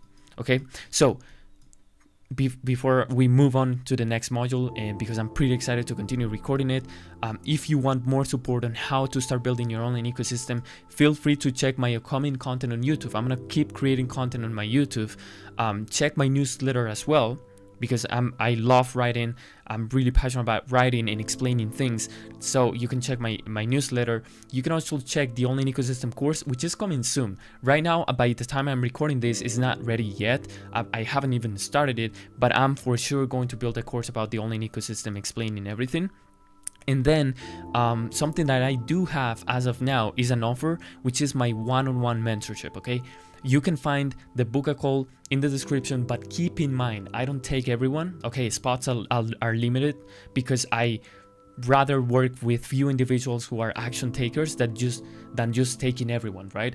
I am very, very careful with whom I take into my mentorship, because I want to guarantee results for the person who actually can afford my mentorship and is willing to put in the effort to create a better life for themselves. Okay, if you can't invest on a one-on-one mentorship, don't worry. That's why I'm doing my content on YouTube. That's why I'm doing my content on my newsletter. Okay, And that's why I'm gonna also do the course. The one-on-one is just for me to go extra personalized into helping someone, okay? But you know, that doesn't mean that you can't get results unless you buy my one-on-one, okay? That's not totally what I'm saying. What I'm saying is, you know, you adapt to what you have, okay?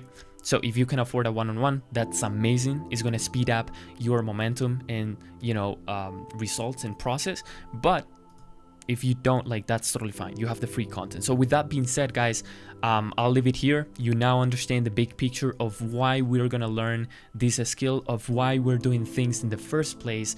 And I will continue the recording here, and we'll see you in the next module. Thank you so much for taking the time to watch this tutorial. You are an action taker. You want to improve your life, and I'm really happy for that. So let's continue. Okay guys, welcome to module 3. I'm pretty excited for this one because here is where we started learning the good stuff, okay? The animations, the effects, and you guys are gonna see how cool everything is gonna look after this module, okay? So with that being said, before we continue by editing the hook, which is the first and most important part of the video, okay? Before we do that, I just wanna show you a quick tip here, okay? Because using After Effects and using Premiere Pro, these two are like heavy software, and they sometimes take a lot of storage from your computer. So every now and then, what you want to do is you want to go here to where it says After Effects, you want to go to Settings, and you want to go to Media and Disk Cache, okay? I don't know if you pronounce it that way, but anyways, you want to go there and you want to empty the disk cache, okay? So it says, are you sure you want to delete all files? It's around 45 gigabytes from your disk cache. Of course I want to do it, so you want to click OK. Don't worry, you're not deleting anything from any project. This is just, you know,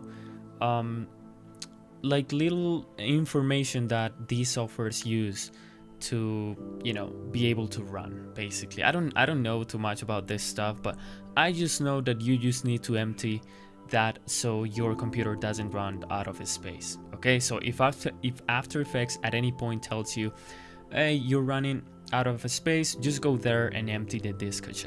So click OK. Perfect. So we're done with that, and now we can go into the project that we've been working on. Remember how we prepared all the things, the text, all the layers, all the segments with, you know, all the little text, boxes, lines, backgrounds. Okay, perfect. So now it's time to actually go ahead and animate that and add some effects so it actually looks good. So the first thing that I want to do, guys, okay, before I start editing the hook, is I want to, like, I don't want to see all these layers, okay? Because like the ones that I'm going to be editing right now is the basic content text, the highlight, and then the text that says is dying. That's it, okay? I don't need to see all these other layers here. For me, it's kind of like overwhelming. So look what I'm going to do. I'm going to select red background, which is the next element of the next segment. I'm going to go all the way up, hold shift, and click on where it says blueprint. So what I'm going to do now is I'm going to click this little thing here, and that little thing is called shy. Okay, basically we're going to hide the layers, and we're going to hide all the layers here by clicking here. This is now activated, and that's why we only see the layers that we want to be working on. Okay, so what I want to start working on is the actual video. Okay, so I want to make like if I hold shift, I want to make a zoom out, okay, like a zoom out effect. But as you can see, and if you remember, we have two clips, okay? We have the original clip and the rotoscope version of the clip. For now, we're just gonna deactivate the rotoscope version of the clip, okay? And we're gonna be now just working on this little original clip. So I'm gonna undo that. Undo, hide the rotoscope version again, and we're gonna start working on that zoom out effect for the intro of the reel. So what I'm going to do now is I'm going to go here to the transform properties. All right, and once I'm on the transform properties, what I want to do is I want to create a keyframe on position and scale. Okay, we're going to be playing with position and scale, but before I do that, I want to go here and I want to click Command R, and then I want to drag and drop this little line here to the eyes. Basically, there is a rule on video editing where if you're gonna do zoom ins and zoom outs, you need to keep the eyes on the same positions every time. All right, so we drag and drop the line right there. For now, I'm just gonna hide all the other layers. Okay, so we just see the actual video. And I'm going to create a keyframe on a scale because we're gonna zoom it in or zoom it out, and then position. Now I'm gonna take, since this is like the, let me feed that again. Since this is the position where I want the video to end because it's at zoom out, I want to take both keyframes and I want to move them around 1.5 seconds, something like that. Okay, I can see the seconds here, so around 1 second and something. And now what I'm gonna do is I'm gonna just click away, okay, and with the playhead on the very beginning, I want to scale that to, I don't know, 185, something like that, maybe 190. It's a lot, I know, but if you take a look at the eyes, it's like it's not on the line, right? So if I just leave it like that, the zoom out will look a little bit weird. Okay, some people do this. I think this is a common mistake that I see on video edits. So what we want to do instead is we want to take those eyes. So here on position, on the Y property, we want to take it down by just scrolling to the, or going to the right, and with the mouse, and there you go.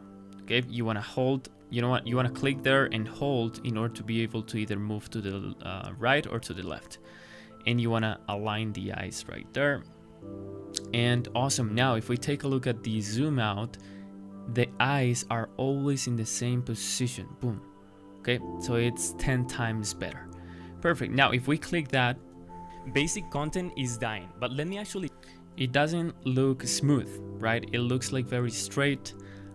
We need to add some smoothness to this movement, okay, to the zoom out. The way we do it is by selecting all the keyframes, and we are gonna ease the keyframes. We do that at least on MacBook with F9. Okay, I think Windows is the same, so I'm just gonna click F9 here, and there you go. Okay, so F9, and now they are eased in. So if I click, basic content is dying, but let me, okay, it's a little bit better, right? But this could be even 10 times better. Now the way I make it better is by selecting all the keyframes, going to graph editor, and remember that we need to be on edit speed graph. Okay, I'm going to select everything, grab this point to the middle, and grab this other point to the end. So we do that, you know, curved line right there. I'm going to deactivate the graph editor to be able to go again to the timeline. And now look how smooth it looks, guys. Boom. basic content is dying. Okay, amazing. So I like that movement. Let me see it again. Basic content is dying, but okay, awesome. So I can even make it a little bit longer, and if I wanted to, I can take these two keyframes and I can move them here. But be careful when you do that, just to make it the right way, because if not, like once I put them there, I cannot like go back and grab them again. Okay, so just make sure you do it the right way. basic content is dying. Okay, but I don't want to do it that way, so I'm gonna take them back. Okay, Basic content is dying, but let me actually, okay, I think it looks pretty good.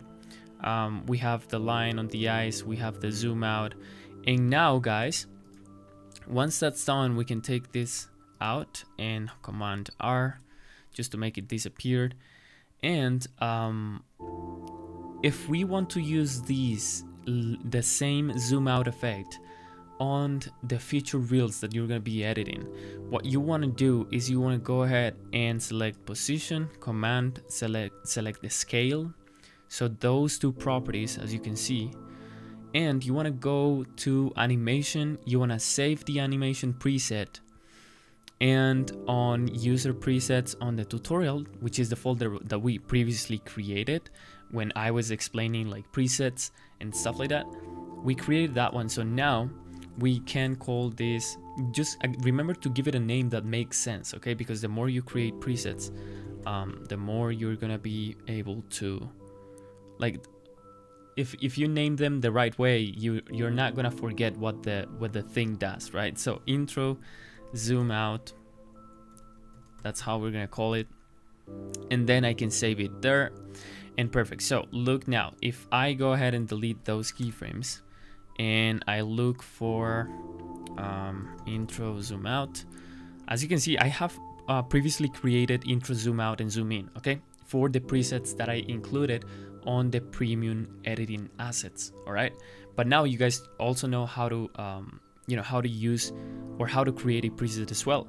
So intro, zoom out, I'm gonna put it here, and take a look at where the playhead is. The playhead is right here. So if I drag and drop that effect right there, it's gonna start from there, from the playhead. Okay, so I'm gonna undo that, take the playhead to the very beginning, and then take the intro, zoom out to this video right here.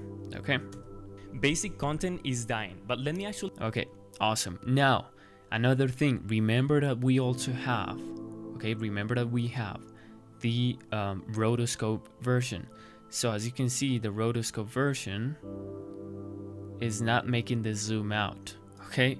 So I need to take the playhead, and whenever I add a zoom in or zoom out to the original video, I also need to add that one to the rotoscope version, okay? Just keep that in mind. So it's going to be the same with the same length. If you want to modify the length, just click on the video, click U, and then you can move both together so they are the same, okay? Just make sure to do that if you are using a rotoscope version of the video. I'm going to hide it, I'm going to deactivate it, and now we can move on to the next element, which is the text that says basic content. Okay, so for now it's pretty basic, you know, this text, but it's the text for the hook, so we want to make it look good. Remember guys, we are editing the hook, and now I'm just including text. Sometimes, since the hook is the most important part, the first part that someone is gonna watch as they are scrolling, okay, you want to take some time to make it look good. Okay, you want to make take some time to make it look good. You can even include a little animation here. I would suggest doing a little animation, but for now we're just gonna do text. Okay, so this tutorial actually goes from easy to harder. That's why I'm doing like text here. Let me just drink some water real quick.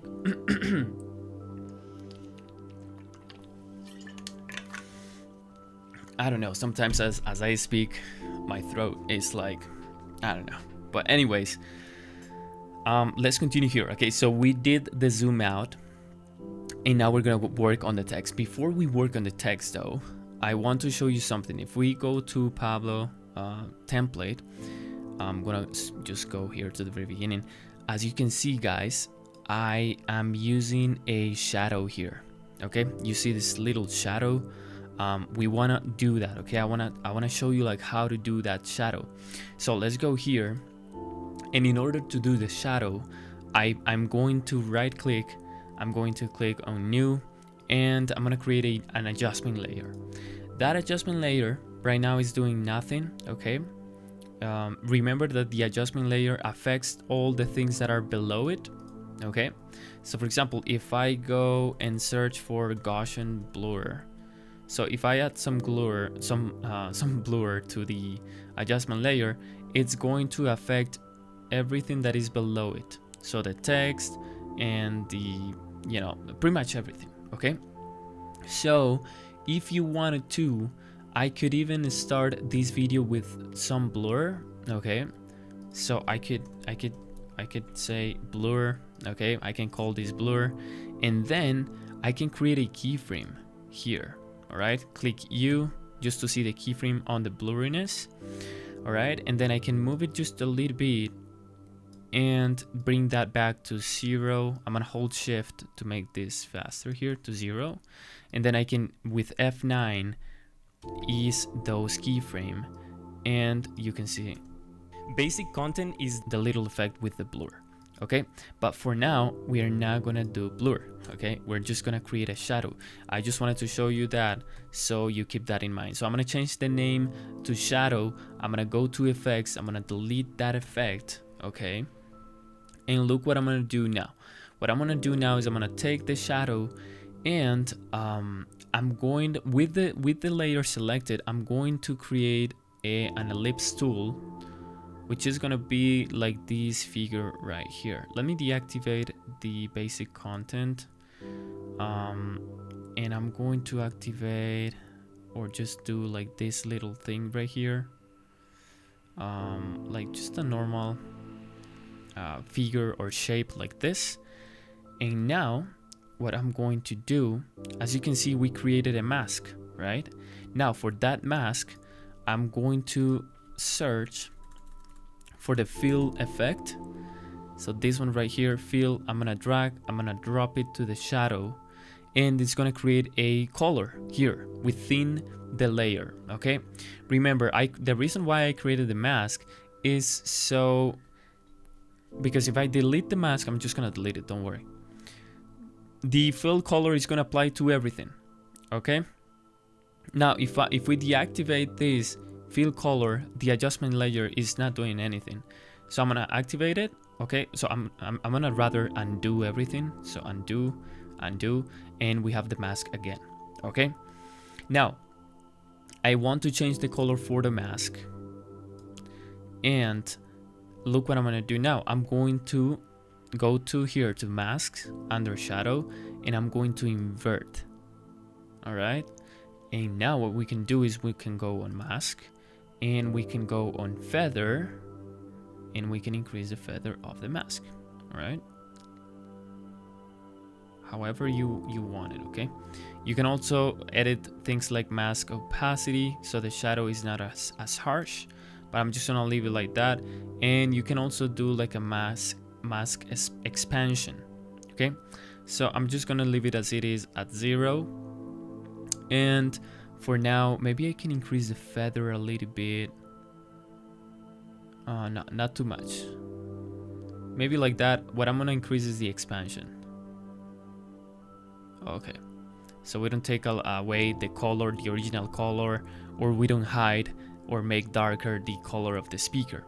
Now see how we're creating the shadow here. It's starting to get some, you know, some good look in here, but I don't want this shadow here. I just want it at the bottom, okay, of the layer. So what I'm gonna do is I'm gonna just simply grab that, move it away, move it here.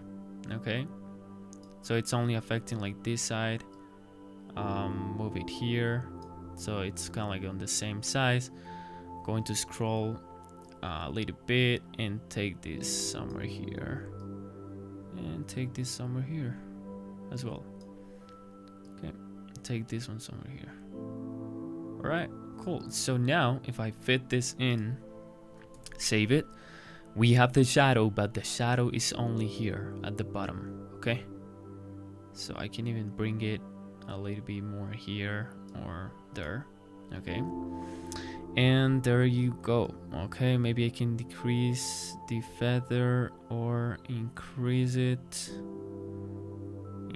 a little bit more, and the expansion isn't as much expansion. Okay, like it like that. Perfect. I'm gonna save it, and now we have the shadow. Look how cool it looks. Let me fit this in again, and we have a cool shadow. If we actually deactivate it, it gives like a good style to the video, as you guys can see. Not only that, but look what we're gonna do with the basic content text. We're going to activate it.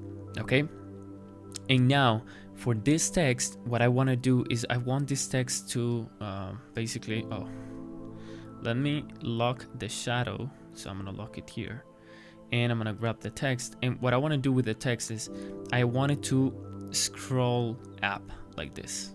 Okay, boom, scroll up. And so in order to do that, I'm gonna put this text in the center of the screen. Perfect. So right there. And then we're gonna do the same as we did with the keyframes on the original video, right? So we're gonna play around with the keyframes. So the first, I want to take the playhead to the very beginning, and I want this thing to end right there on that position. So I'm gonna create a keyframe for position, only for position though. Okay, we don't need the scale on this one because I'm gonna show you how we're gonna scale it. And I'm going to move that to, again, 1 second, maybe like 1 second, and then I'm going to take it down here, somewhere here. Okay, awesome. Now what that's gonna do is gonna, you know, just go up, right? But I need to ease those keyframes, so F9, and then on the graph editor I can go ahead and play around with this as well. So if we take a look at that, Basic content is dying, but okay, I like how it looks. In terms of the shadow, okay, it's locked. I'm gonna unlock it. I'm gonna go back to mask because I would like this text to like appear a little bit less right there. So something like that. Maybe take this point, move it somewhere here. Okay, and then the expansion wouldn't be as much, maybe right there, a little bit of feather. So I can hide this, and now, okay, the text is gonna come right there. So basic content, as you can see, it's going to appear really good on the scene. Okay, awesome. Now that's another preset that you can do. Okay, that's another preset that we can do. In fact, I'm going to delete it, and well, before deleting it, obviously go on animation and save it, but I'm gonna delete it because I also created one that is called slide up. So slide up, I have a lot. Okay, so user presets, text presets, and slow slide up. Okay, but if I'm not mistaken, I have a sliding up. Okay, so I have both, but these are a little bit different. I'm gonna show you like how to do these ones because these are a little bit different. The one that I want to drag and drop is sliding up, just to show you guys. Remember, the playhead needs to be at the very beginning. So sliding up, basic content. Wait, did I change the basic content is okay? So apparently when I was scrolling, I changed the to italic, so it's just X black. Okay, perfect. So just be careful whenever you're scrolling here, because After Effects is a little bit tricky. If you're scrolling, you might change something that you didn't want to change. So on that preset that I have saved previously, basic content is dying, but look where the keyframe is ending. It's ending right here. So I'm gonna just move the playhead to the keyframe and modify it. Okay, so holding shift, I can put it somewhere here. Okay, and I also want to make this bigger, just a little bit bigger. There you go. Basic content. Okay, so we have the animation is pretty cool, but now something that I want to do, okay, as we can see the graph editor, I want to take this keyframe and move it there. Okay, so it's gonna disappear, and I'm gonna take this one and move it here. And now basic content is it's gonna appear right there, dying. but if I move it too much, then I can just undo it and make it a little bit here. All right, perfect. So Let me play that. Basic content is dying, but Okay, maybe a little bit more. basic content is dying. Okay, I know I'm taking too much, but I'm very picky to where I position the keyframes because timing is the most important thing whenever you're editing a video. So obviously you don't want to take too long into like editing all the things, but again, this is the hook, so it's important that we do it the right way. Now another thing that I want to do with the you know, with the basic content is I want to scale it with the video, with the original video. Now what do I mean by that? Well, what I mean is that we are doing a zoom out for the video, but we can make like the text as if it was stick to the video. Now let me actually do it because I know English is not my first language, so let me actually explain it by doing it. Here on this keyframe, I'm gonna take the text that says basic content and I'm going to parent the text to the video. Okay, after I do that, look what happens. It's going to scale because it's parented. It's going to scale at the same size of the video. Okay, so it's gonna scale down, so it looks 10 times better, as you can see. Boom. All right, so if we play the video, Basic content is dying, but let me actually... oh, it looks so good. Awesome. So with keyframes, we parented to this thing. So when we parent something to another thing, if this thing is doing like a scale, you know, because we're doing a zoom out, then the text is going to scale as well. Okay, in the same framing, and that's how we do that, like little just that little effect right there. Okay guys, so now I want to continue with the other one, so I'm just gonna hide this and I'm going to activate the text that says is dying. Okay, and since we want to work on that one, I want to see where that one starts. Okay, Basic content... okay, so somewhere here it's gonna say is dying. All right, so what I'm gonna do, and I actually was looking for it here, so what I'm gonna do is I'm gonna look for the typewriter effect. So the typewriter effect is an effect from After Effects, and that's the one we want to do for the text that says is dying. Okay, I just want to show you guys a little bit how we can play around with different effects on text. So we already play around with one that is sliding up, and now I want to take the typewriter one and I want to apply it to the text that says is dying. All right, now what that does is that if we scroll here, it shows like a typewriter effect, right? So I'm gonna click U just to bring the keyframes on that, but actually I'm just gonna hide everything and I'm gonna go to the text, and as you can see guys, within the text, so for you it's gonna be like this on text, it added an animator one. Okay, basically that's the animation that we're doing, the typewriter effect. So we're gonna open that one, and it created some keyframes, okay, for the start property here, but we want to create some for the offset, you know, for the offset property as well. So I'm gonna go to advanced, and instead of a square here on the shape, okay, I know this seems like complicated, but you know, just follow along. On the shape, we want to change that to ramp up. Okay, and then what we want to do is we want to scroll a little bit here, and on the same position as this keyframe, I'm going to create a keyframe for offset. Okay, basically what that's gonna do is gonna make the typewriter effect a lot more smoother. Okay, a lot more smoother, because let me actually undo everything again. Let me change this back to a square because I forgot to show you guys. Look how harsh this is. Okay, let me bring this keyframe a little bit here. Is dying, but let me actually... It's good, but it's a little bit harsh. Okay, so we can change that. Okay, if we wanted to, we can change it two ways. You can increase the smoothness here to like 100 or 80 or 70, maybe 100 is good. Okay, and then we can bring the keyframe a little bit more here. So look at that. Content is dying, but let me actually... Okay, so it's smooth, but not as smooth as I want. So I'm going to change this to ramped up. The smoothness property is gonna disappear, but I can go to offset, and let me bring back the playhead.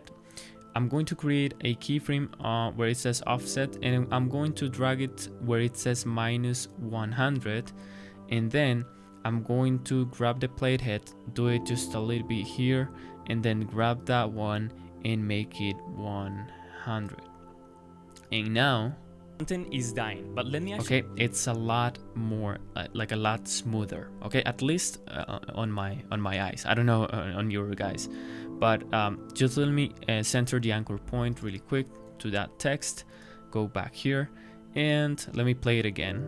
Content is dying, but okay, maybe I can take those and even make it a little bit here. basic content is dying, but let me... Okay, it's really precise to my words. So every element, every words, guys, you want to match it in the best way with the speaker. Okay, everything needs to match so it looks 10 times better. So I'm gonna hide this. Okay, so it says we now have a basic content is dying, and we now only need to let me activate the highlight. We just need to animate the highlight. Okay, so the highlight, look how we're gonna animate it. So I'm gonna bring on the text is dying, I'm gonna click U to bring the keyframes again, and for the highlight it's gonna be the same. So in order to animate that line, first I want to edit that one a little bit more, because it's kind of like I want it to be more I don't know, how can we, let me see, because I want to rotate it a little bit. Maybe we're gonna rotate it here, rotation. Okay, maybe something like this, maybe less. All right, perfect, something like that. Maybe make it a bit like this, and then I also want to make it here. So when it says is dying, is gonna do that for the text is dying. And I also want to take it, okay, I'm gonna grab it holding shift, make it just a little bit below so it's an actual highlight to the word, and see how we're gonna animate it. So on the same keyframe as the text is dying, I'm going to open this thing here, and I'm going to add trim path. So on trim path, I'm gonna go there, okay, and I'm going to make a start or a keyframe on where it says end. So I'm gonna make a keyframe there. I'm gonna grab that to 0, okay, grab that to 0, and then I'm going to increase this thing here, somewhere here, and I'm going to increase that to 100. Perfect, so we got it right there. And now I can also ease this thing with F9, and let me see how that looks. Content is dying, but let me actually... Okay, so in that sense, I wanted it to be like faster at the beginning and then slow. So I'm gonna leave it right there. The content is dying, but let me actually...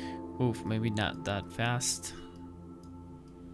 So we can take this one here. The content is dying, but let me actually tell you... Okay, I think that looks pretty good. I think that looks pretty good. And on the shape, on the stroke, we can even do that like a round cap.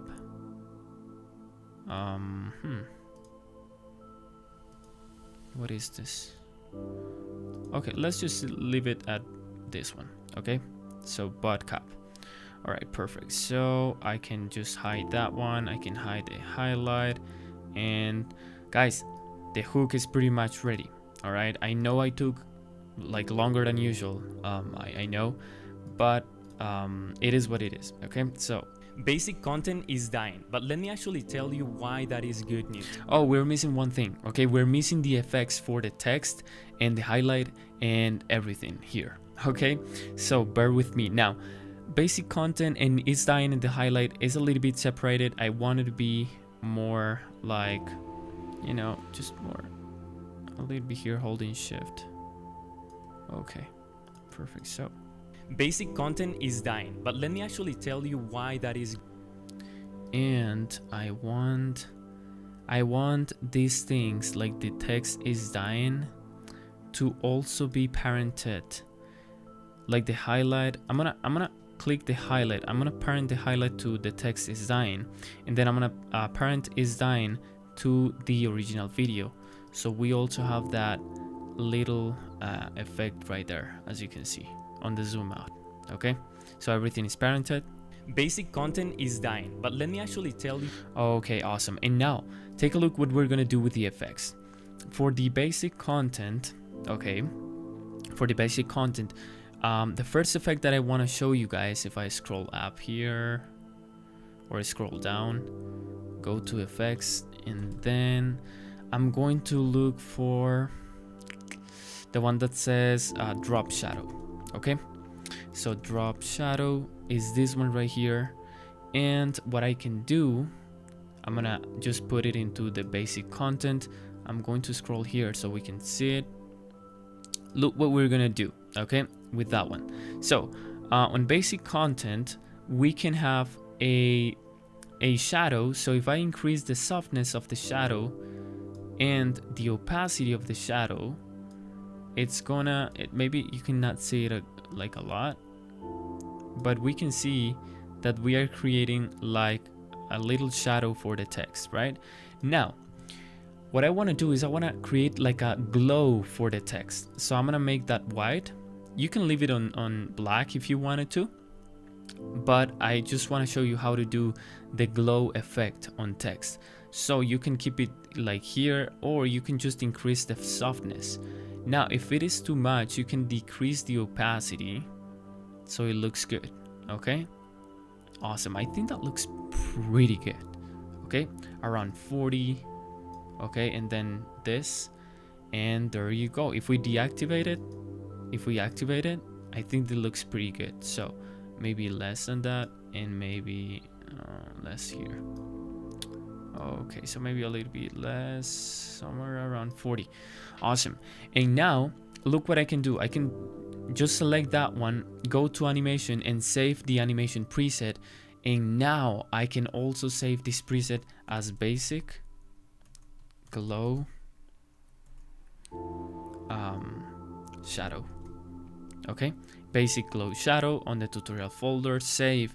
And now we have another effect that we can drag and drop. So for example, basic, and I have created once before. Okay, basic drop shadow, basic turbulent displays. The one that we just created is basic glow shadow. Remember, I have created these on the presets included in the premium assets. Okay, so don't get confused there. For you, it's just gonna be just this one is gonna appear. So I'm gonna drag and drop it into the is dying text. So I also apply it to that one, and there you go. Now another effect that I want to show you is the turbulent displays. Okay, again, I have created one that says basic turbulent displays. I'm gonna show you how to do it. So I'm gonna drag and drop it to basic content and see what happens. Okay, it basically disturbs or distorts the text. Now I'm going to decrease the size or the amount to, I don't know, somewhere around 15, and the size to something around maybe 6 or 5, maybe 6. Okay, it's fine. Awesome. So see how this looks. Okay, see like the little effect that it's doing for that. Okay, now I maybe want to decrease the amount a little bit more to 10, or maybe 12 would be good. Okay, awesome. That looks pretty good. And now what I want to do, because if I play the video, okay, Basic content is dying, but let me actually... this text is not moving. If we go to Pablo template, okay, and if I scroll this, look how the text looks like. So let me put this in full. Look at the text right now. Personal brands feel a little bit empty. Okay, sorry, that sometimes happens because this has a lot of effects, so After Effects can lag a little bit. brands feel a little bit empty nowadays. You see how the text is moving a little bit with that little effect? That's done with the turbulent displace effect. So in order to do that, because we're not done yet, okay? I'm gonna go to evolution, to the stopwatch. I'm not gonna click it, I'm just gonna hold option and I'm gonna click that. It's gonna open this thing right here, okay, like an expression. As you can see on that expression, I'm just gonna type time and then this little star and then 8. All right, and then I'm gonna click away and there you go. Now that this thing is gonna be like moving a little bit. So Basic content is dying, but let me actually tell you why that is good news. okay, I think we need to increase it because I'm not noticing that. Basic content is dying, but let me actually tell you. Okay, it's not moving for some reason, so I think, did we do it in the right? Let me just undo that really quick. So I think we need to do it here on the, on random seed. I think it's on random seed. So let's do it again. Holding option, we click there.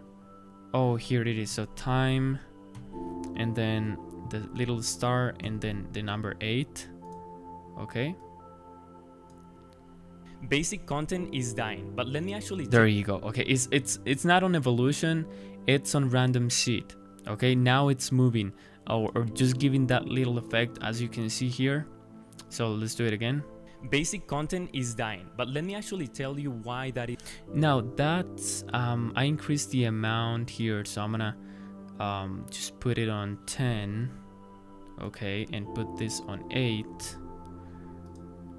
And now Content is dying, but let me actually tell you why that is good. Okay, so you can find a, I don't know, you can find a, like the numbers that you like the most. For me are those, so I'm gonna save it. And now what I'm gonna do is I'm gonna take this turbulent displace and I'm going to go to animation, save animation preset, and just call it basic turbulent, and maybe effect, because I already have the other name, so just do not get confused. Basic turbulent effect, save it, and now I can go ahead and just minimize this, and I can apply that like the same effect to the text is dying, and not only to the text but also, okay, I don't know why this is so difficult to scroll. So basic turbulent effect, so I can drop it into the highlight, and I can also drag, I know my face is like not showing you guys, but basic turbulent effect into the text is dying, and now we have it for all of them. Now here is where After Effects is gonna start lagging, because if we have the full resolution, and if we start to add these effects, these are the heavy effects. So for now, we know how it looks. It looks pretty good, okay, with the keyframes and everything, but we are going to deactivate those from all the elements. So if I go to basic content, deactivate it from there, highlight, deactivate that one, is, okay, we already did for this one, because that way our After Effects is not gonna lag, okay? At the end, before we render everything, we go back and activate everything again. All right, it takes some time, yes, but it's just the best way to not get the After Effects lagging, okay? And another tip, if your After Effects is lagging, remember we can decrease the quality of that so it doesn't lag. All right, so the hook has been edited. Let's take a look at that again. So I go here and click play. Basic content is dying, but let me actually tell you why that is good news. All right, so another thing that I forgot to mention, guys, is when I was doing the brainstorming, what you want to do here on the hook is you want to like don't make the hook, if you're gonna use a text hook, don't make it too long or too confusing. just like choose the right words so people can understand what the video is going to be about.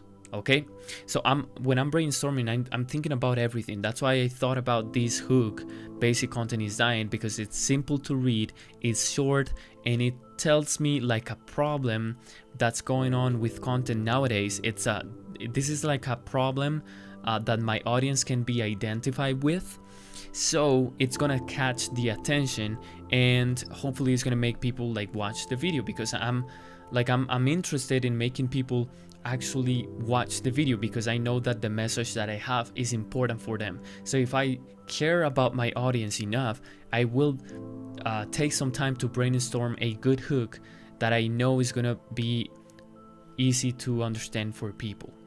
Okay, those are like my last thoughts on the hook. I know I took some time here. Remember, good things actually take time to learn, so I want to get into all the details here, and that's why this tutorial is taking a lot of time, but I hope you're enjoying it, and now I can see you in the next segment. Okay guys, so welcome to this segment, and in this one we already edited the hook, so we're going to be editing segment 2. Okay, now we took some time with the hook because we were creating some presets, and I was explaining how to create presets, how to create effects and stuff like that. But now hopefully this one is going to be a little bit faster because we already know how to do some stuff. Okay, perfect. So the first thing that we're going to do is, remember how we went and hit all the layers, okay, from all the other segments?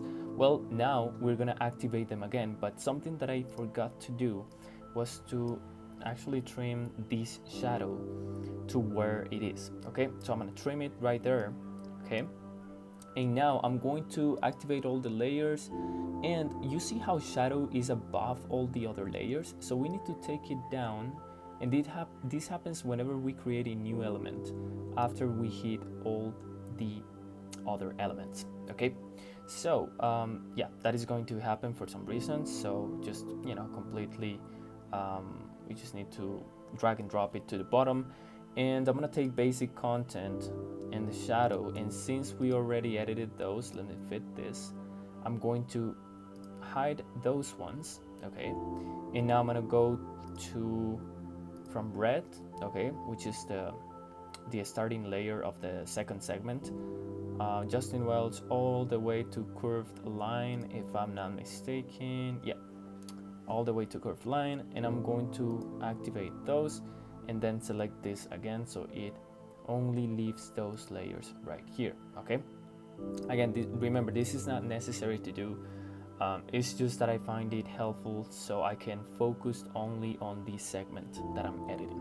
All right, perfect. So now we're gonna take Justin Welch, okay, and what I'm gonna do, sorry if you hear the dogs barking in the background, but what I'm gonna do is I'm gonna take Justin Welch, I'm gonna scale it down a little bit by holding shift, okay, and let me hold it back again. Okay, perfect. So somewhere here, and I'm gonna center that one. Okay, maybe take it down a little bit again. All right, so I want Justin Welch to slide up. Okay, I want Justin Welch to slide up. So in order to do that, look what I can do. Okay, I can go ahead on the presets and I can apply the slide in up effect. Okay, the one we created in the tutorial or whatever. Okay, just this one. Drag and drop it to Justin Welch. But here is one thing, guys. I don't know why this happens. But instead of just sliding up normally, it just goes crazy and look. Based on the LinkedIn, just passes by just like that. And I don't know why this happens. It's so weird. I have yet to find why this is the reason it happens. If someone knows, please leave it on the comment and I will pin the comment so we all know how to fix this. Okay, because I just couldn't find a way. Now I'm going to undo the slide up, so I basically just removed it. Okay, with Command Z, remember, that's how we undo things. And I'm just gonna do it manually, to be honest, because look at this. If I drag and drop Justin Welch again to the timeline, Okay, I'm gonna hide the one that we already had. Okay, so this is Justin Welch. I take a slide in up, all right? I put it on Justin Welch. Look what happens. It's just normal.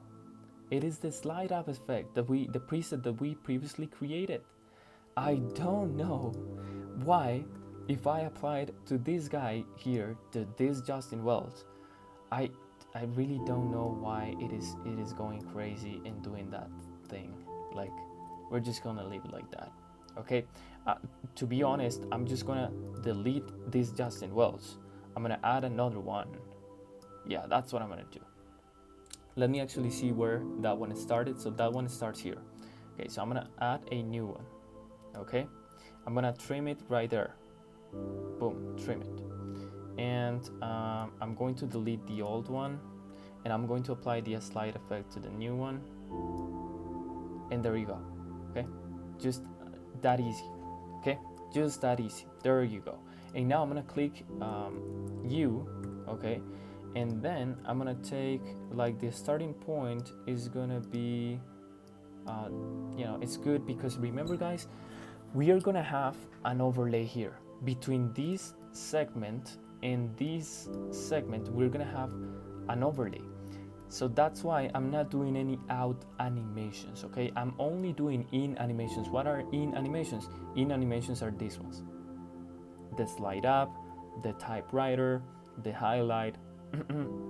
And if we want to do an out animation, we would either slide down, or with opacity just make the elements disappear. Okay, so since we're using an overlay, I'm gonna show you how I'm gonna put an overlay here after, whenever we are applying overlays and stuff like that. Since we are having an overlay, there is no need to do an out animation to those elements. If we wouldn't use an overlay, we would need to do somehow of an out animation to those elements. Keep this in mind, because I see this is a common mistake from a lot of people, from a lot of video editors, where they just don't apply any out animations and they don't use an overlay, so all the elements disappeared all of the sudden, and that is a harsh cut that doesn't look pretty good. Okay, but yeah, with that being said, that was just a quick note. We are using an overlay, so it's going to change from here, and Justin Welch is going to appear, and I'm going to make it here maybe. And since we're using the preset, I'm going to drag this one, and he's just going to be here. I'm going to actually take it down, so I scale it down maybe there, and then drag it down. So he's going to come from there, and actually, okay, so from here. Based on the LinkedIn expert Justin Welch. Okay, so maybe a little bit longer. Based on the LinkedIn expert Justin Welch. Okay, awesome. So we're gonna leave it like here. I'm going to save that. And now, I still want to do some, I don't know, like some changes to this guy, Justin Welch. And by the way, now that I take a look at that, I want to go to the shadow. I want to activate it. I want to click here again, and I want to take the shadow and I want to take it all the way here. Okay, because I want the shadow to stay for Justin Welch sliding up. Okay, and now another thing I could do is bring the shadow in front of or above Justin Welch, but that will look a little bit weird since Justin Welch is not going to be very visible, so I'm just going to take it down again. Okay, that looks pretty good. Now, something that I want to do, guys, and show you is how to add some texture to an icon, an image, a b-roll, whatever you want to add any texture to. So in order to do that, let me explain what I mean. I want to add some dots. Okay, I want to add some dots to Justin Welch, but in order to do that, I'm going to import the dots first. So on file, and these dots, I think I'm gonna leave it on the description, but I also think it's part of the premium assets, overlays, grids and dots.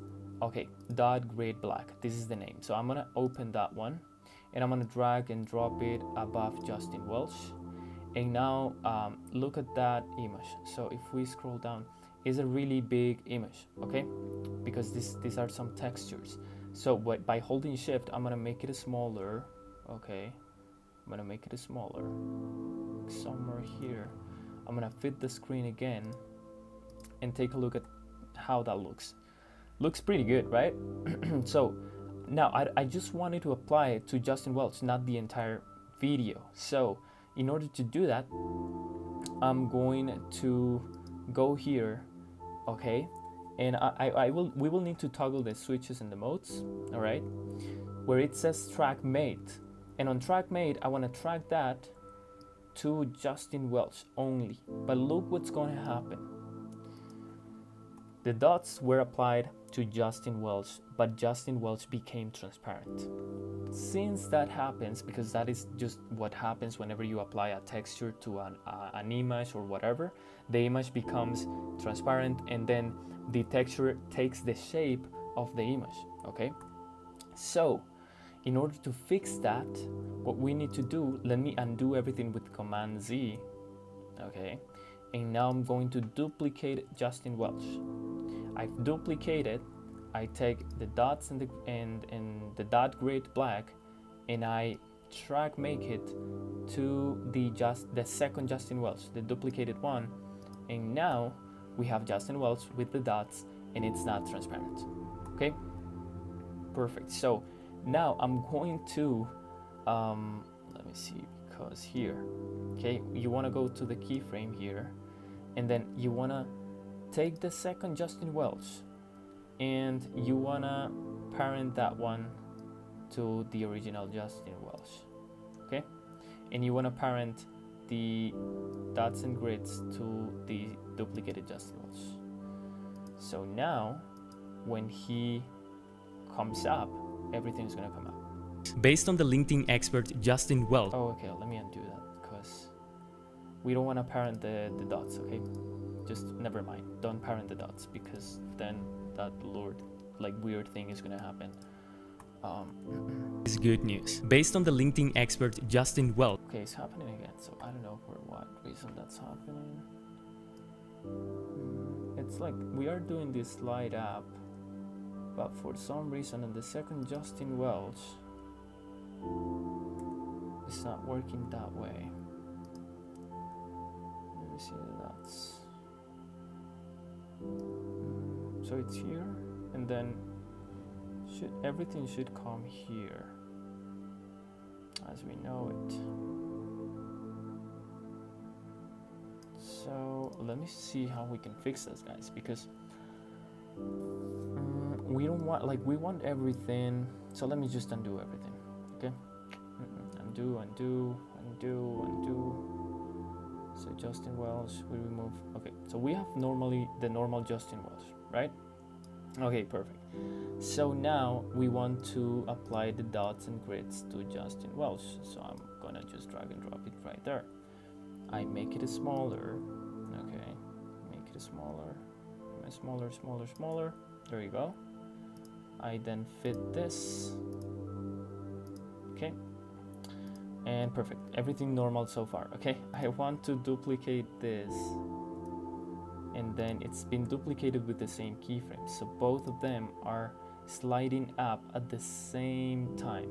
Okay, at the same time, they are sliding up at the same time. Perfect.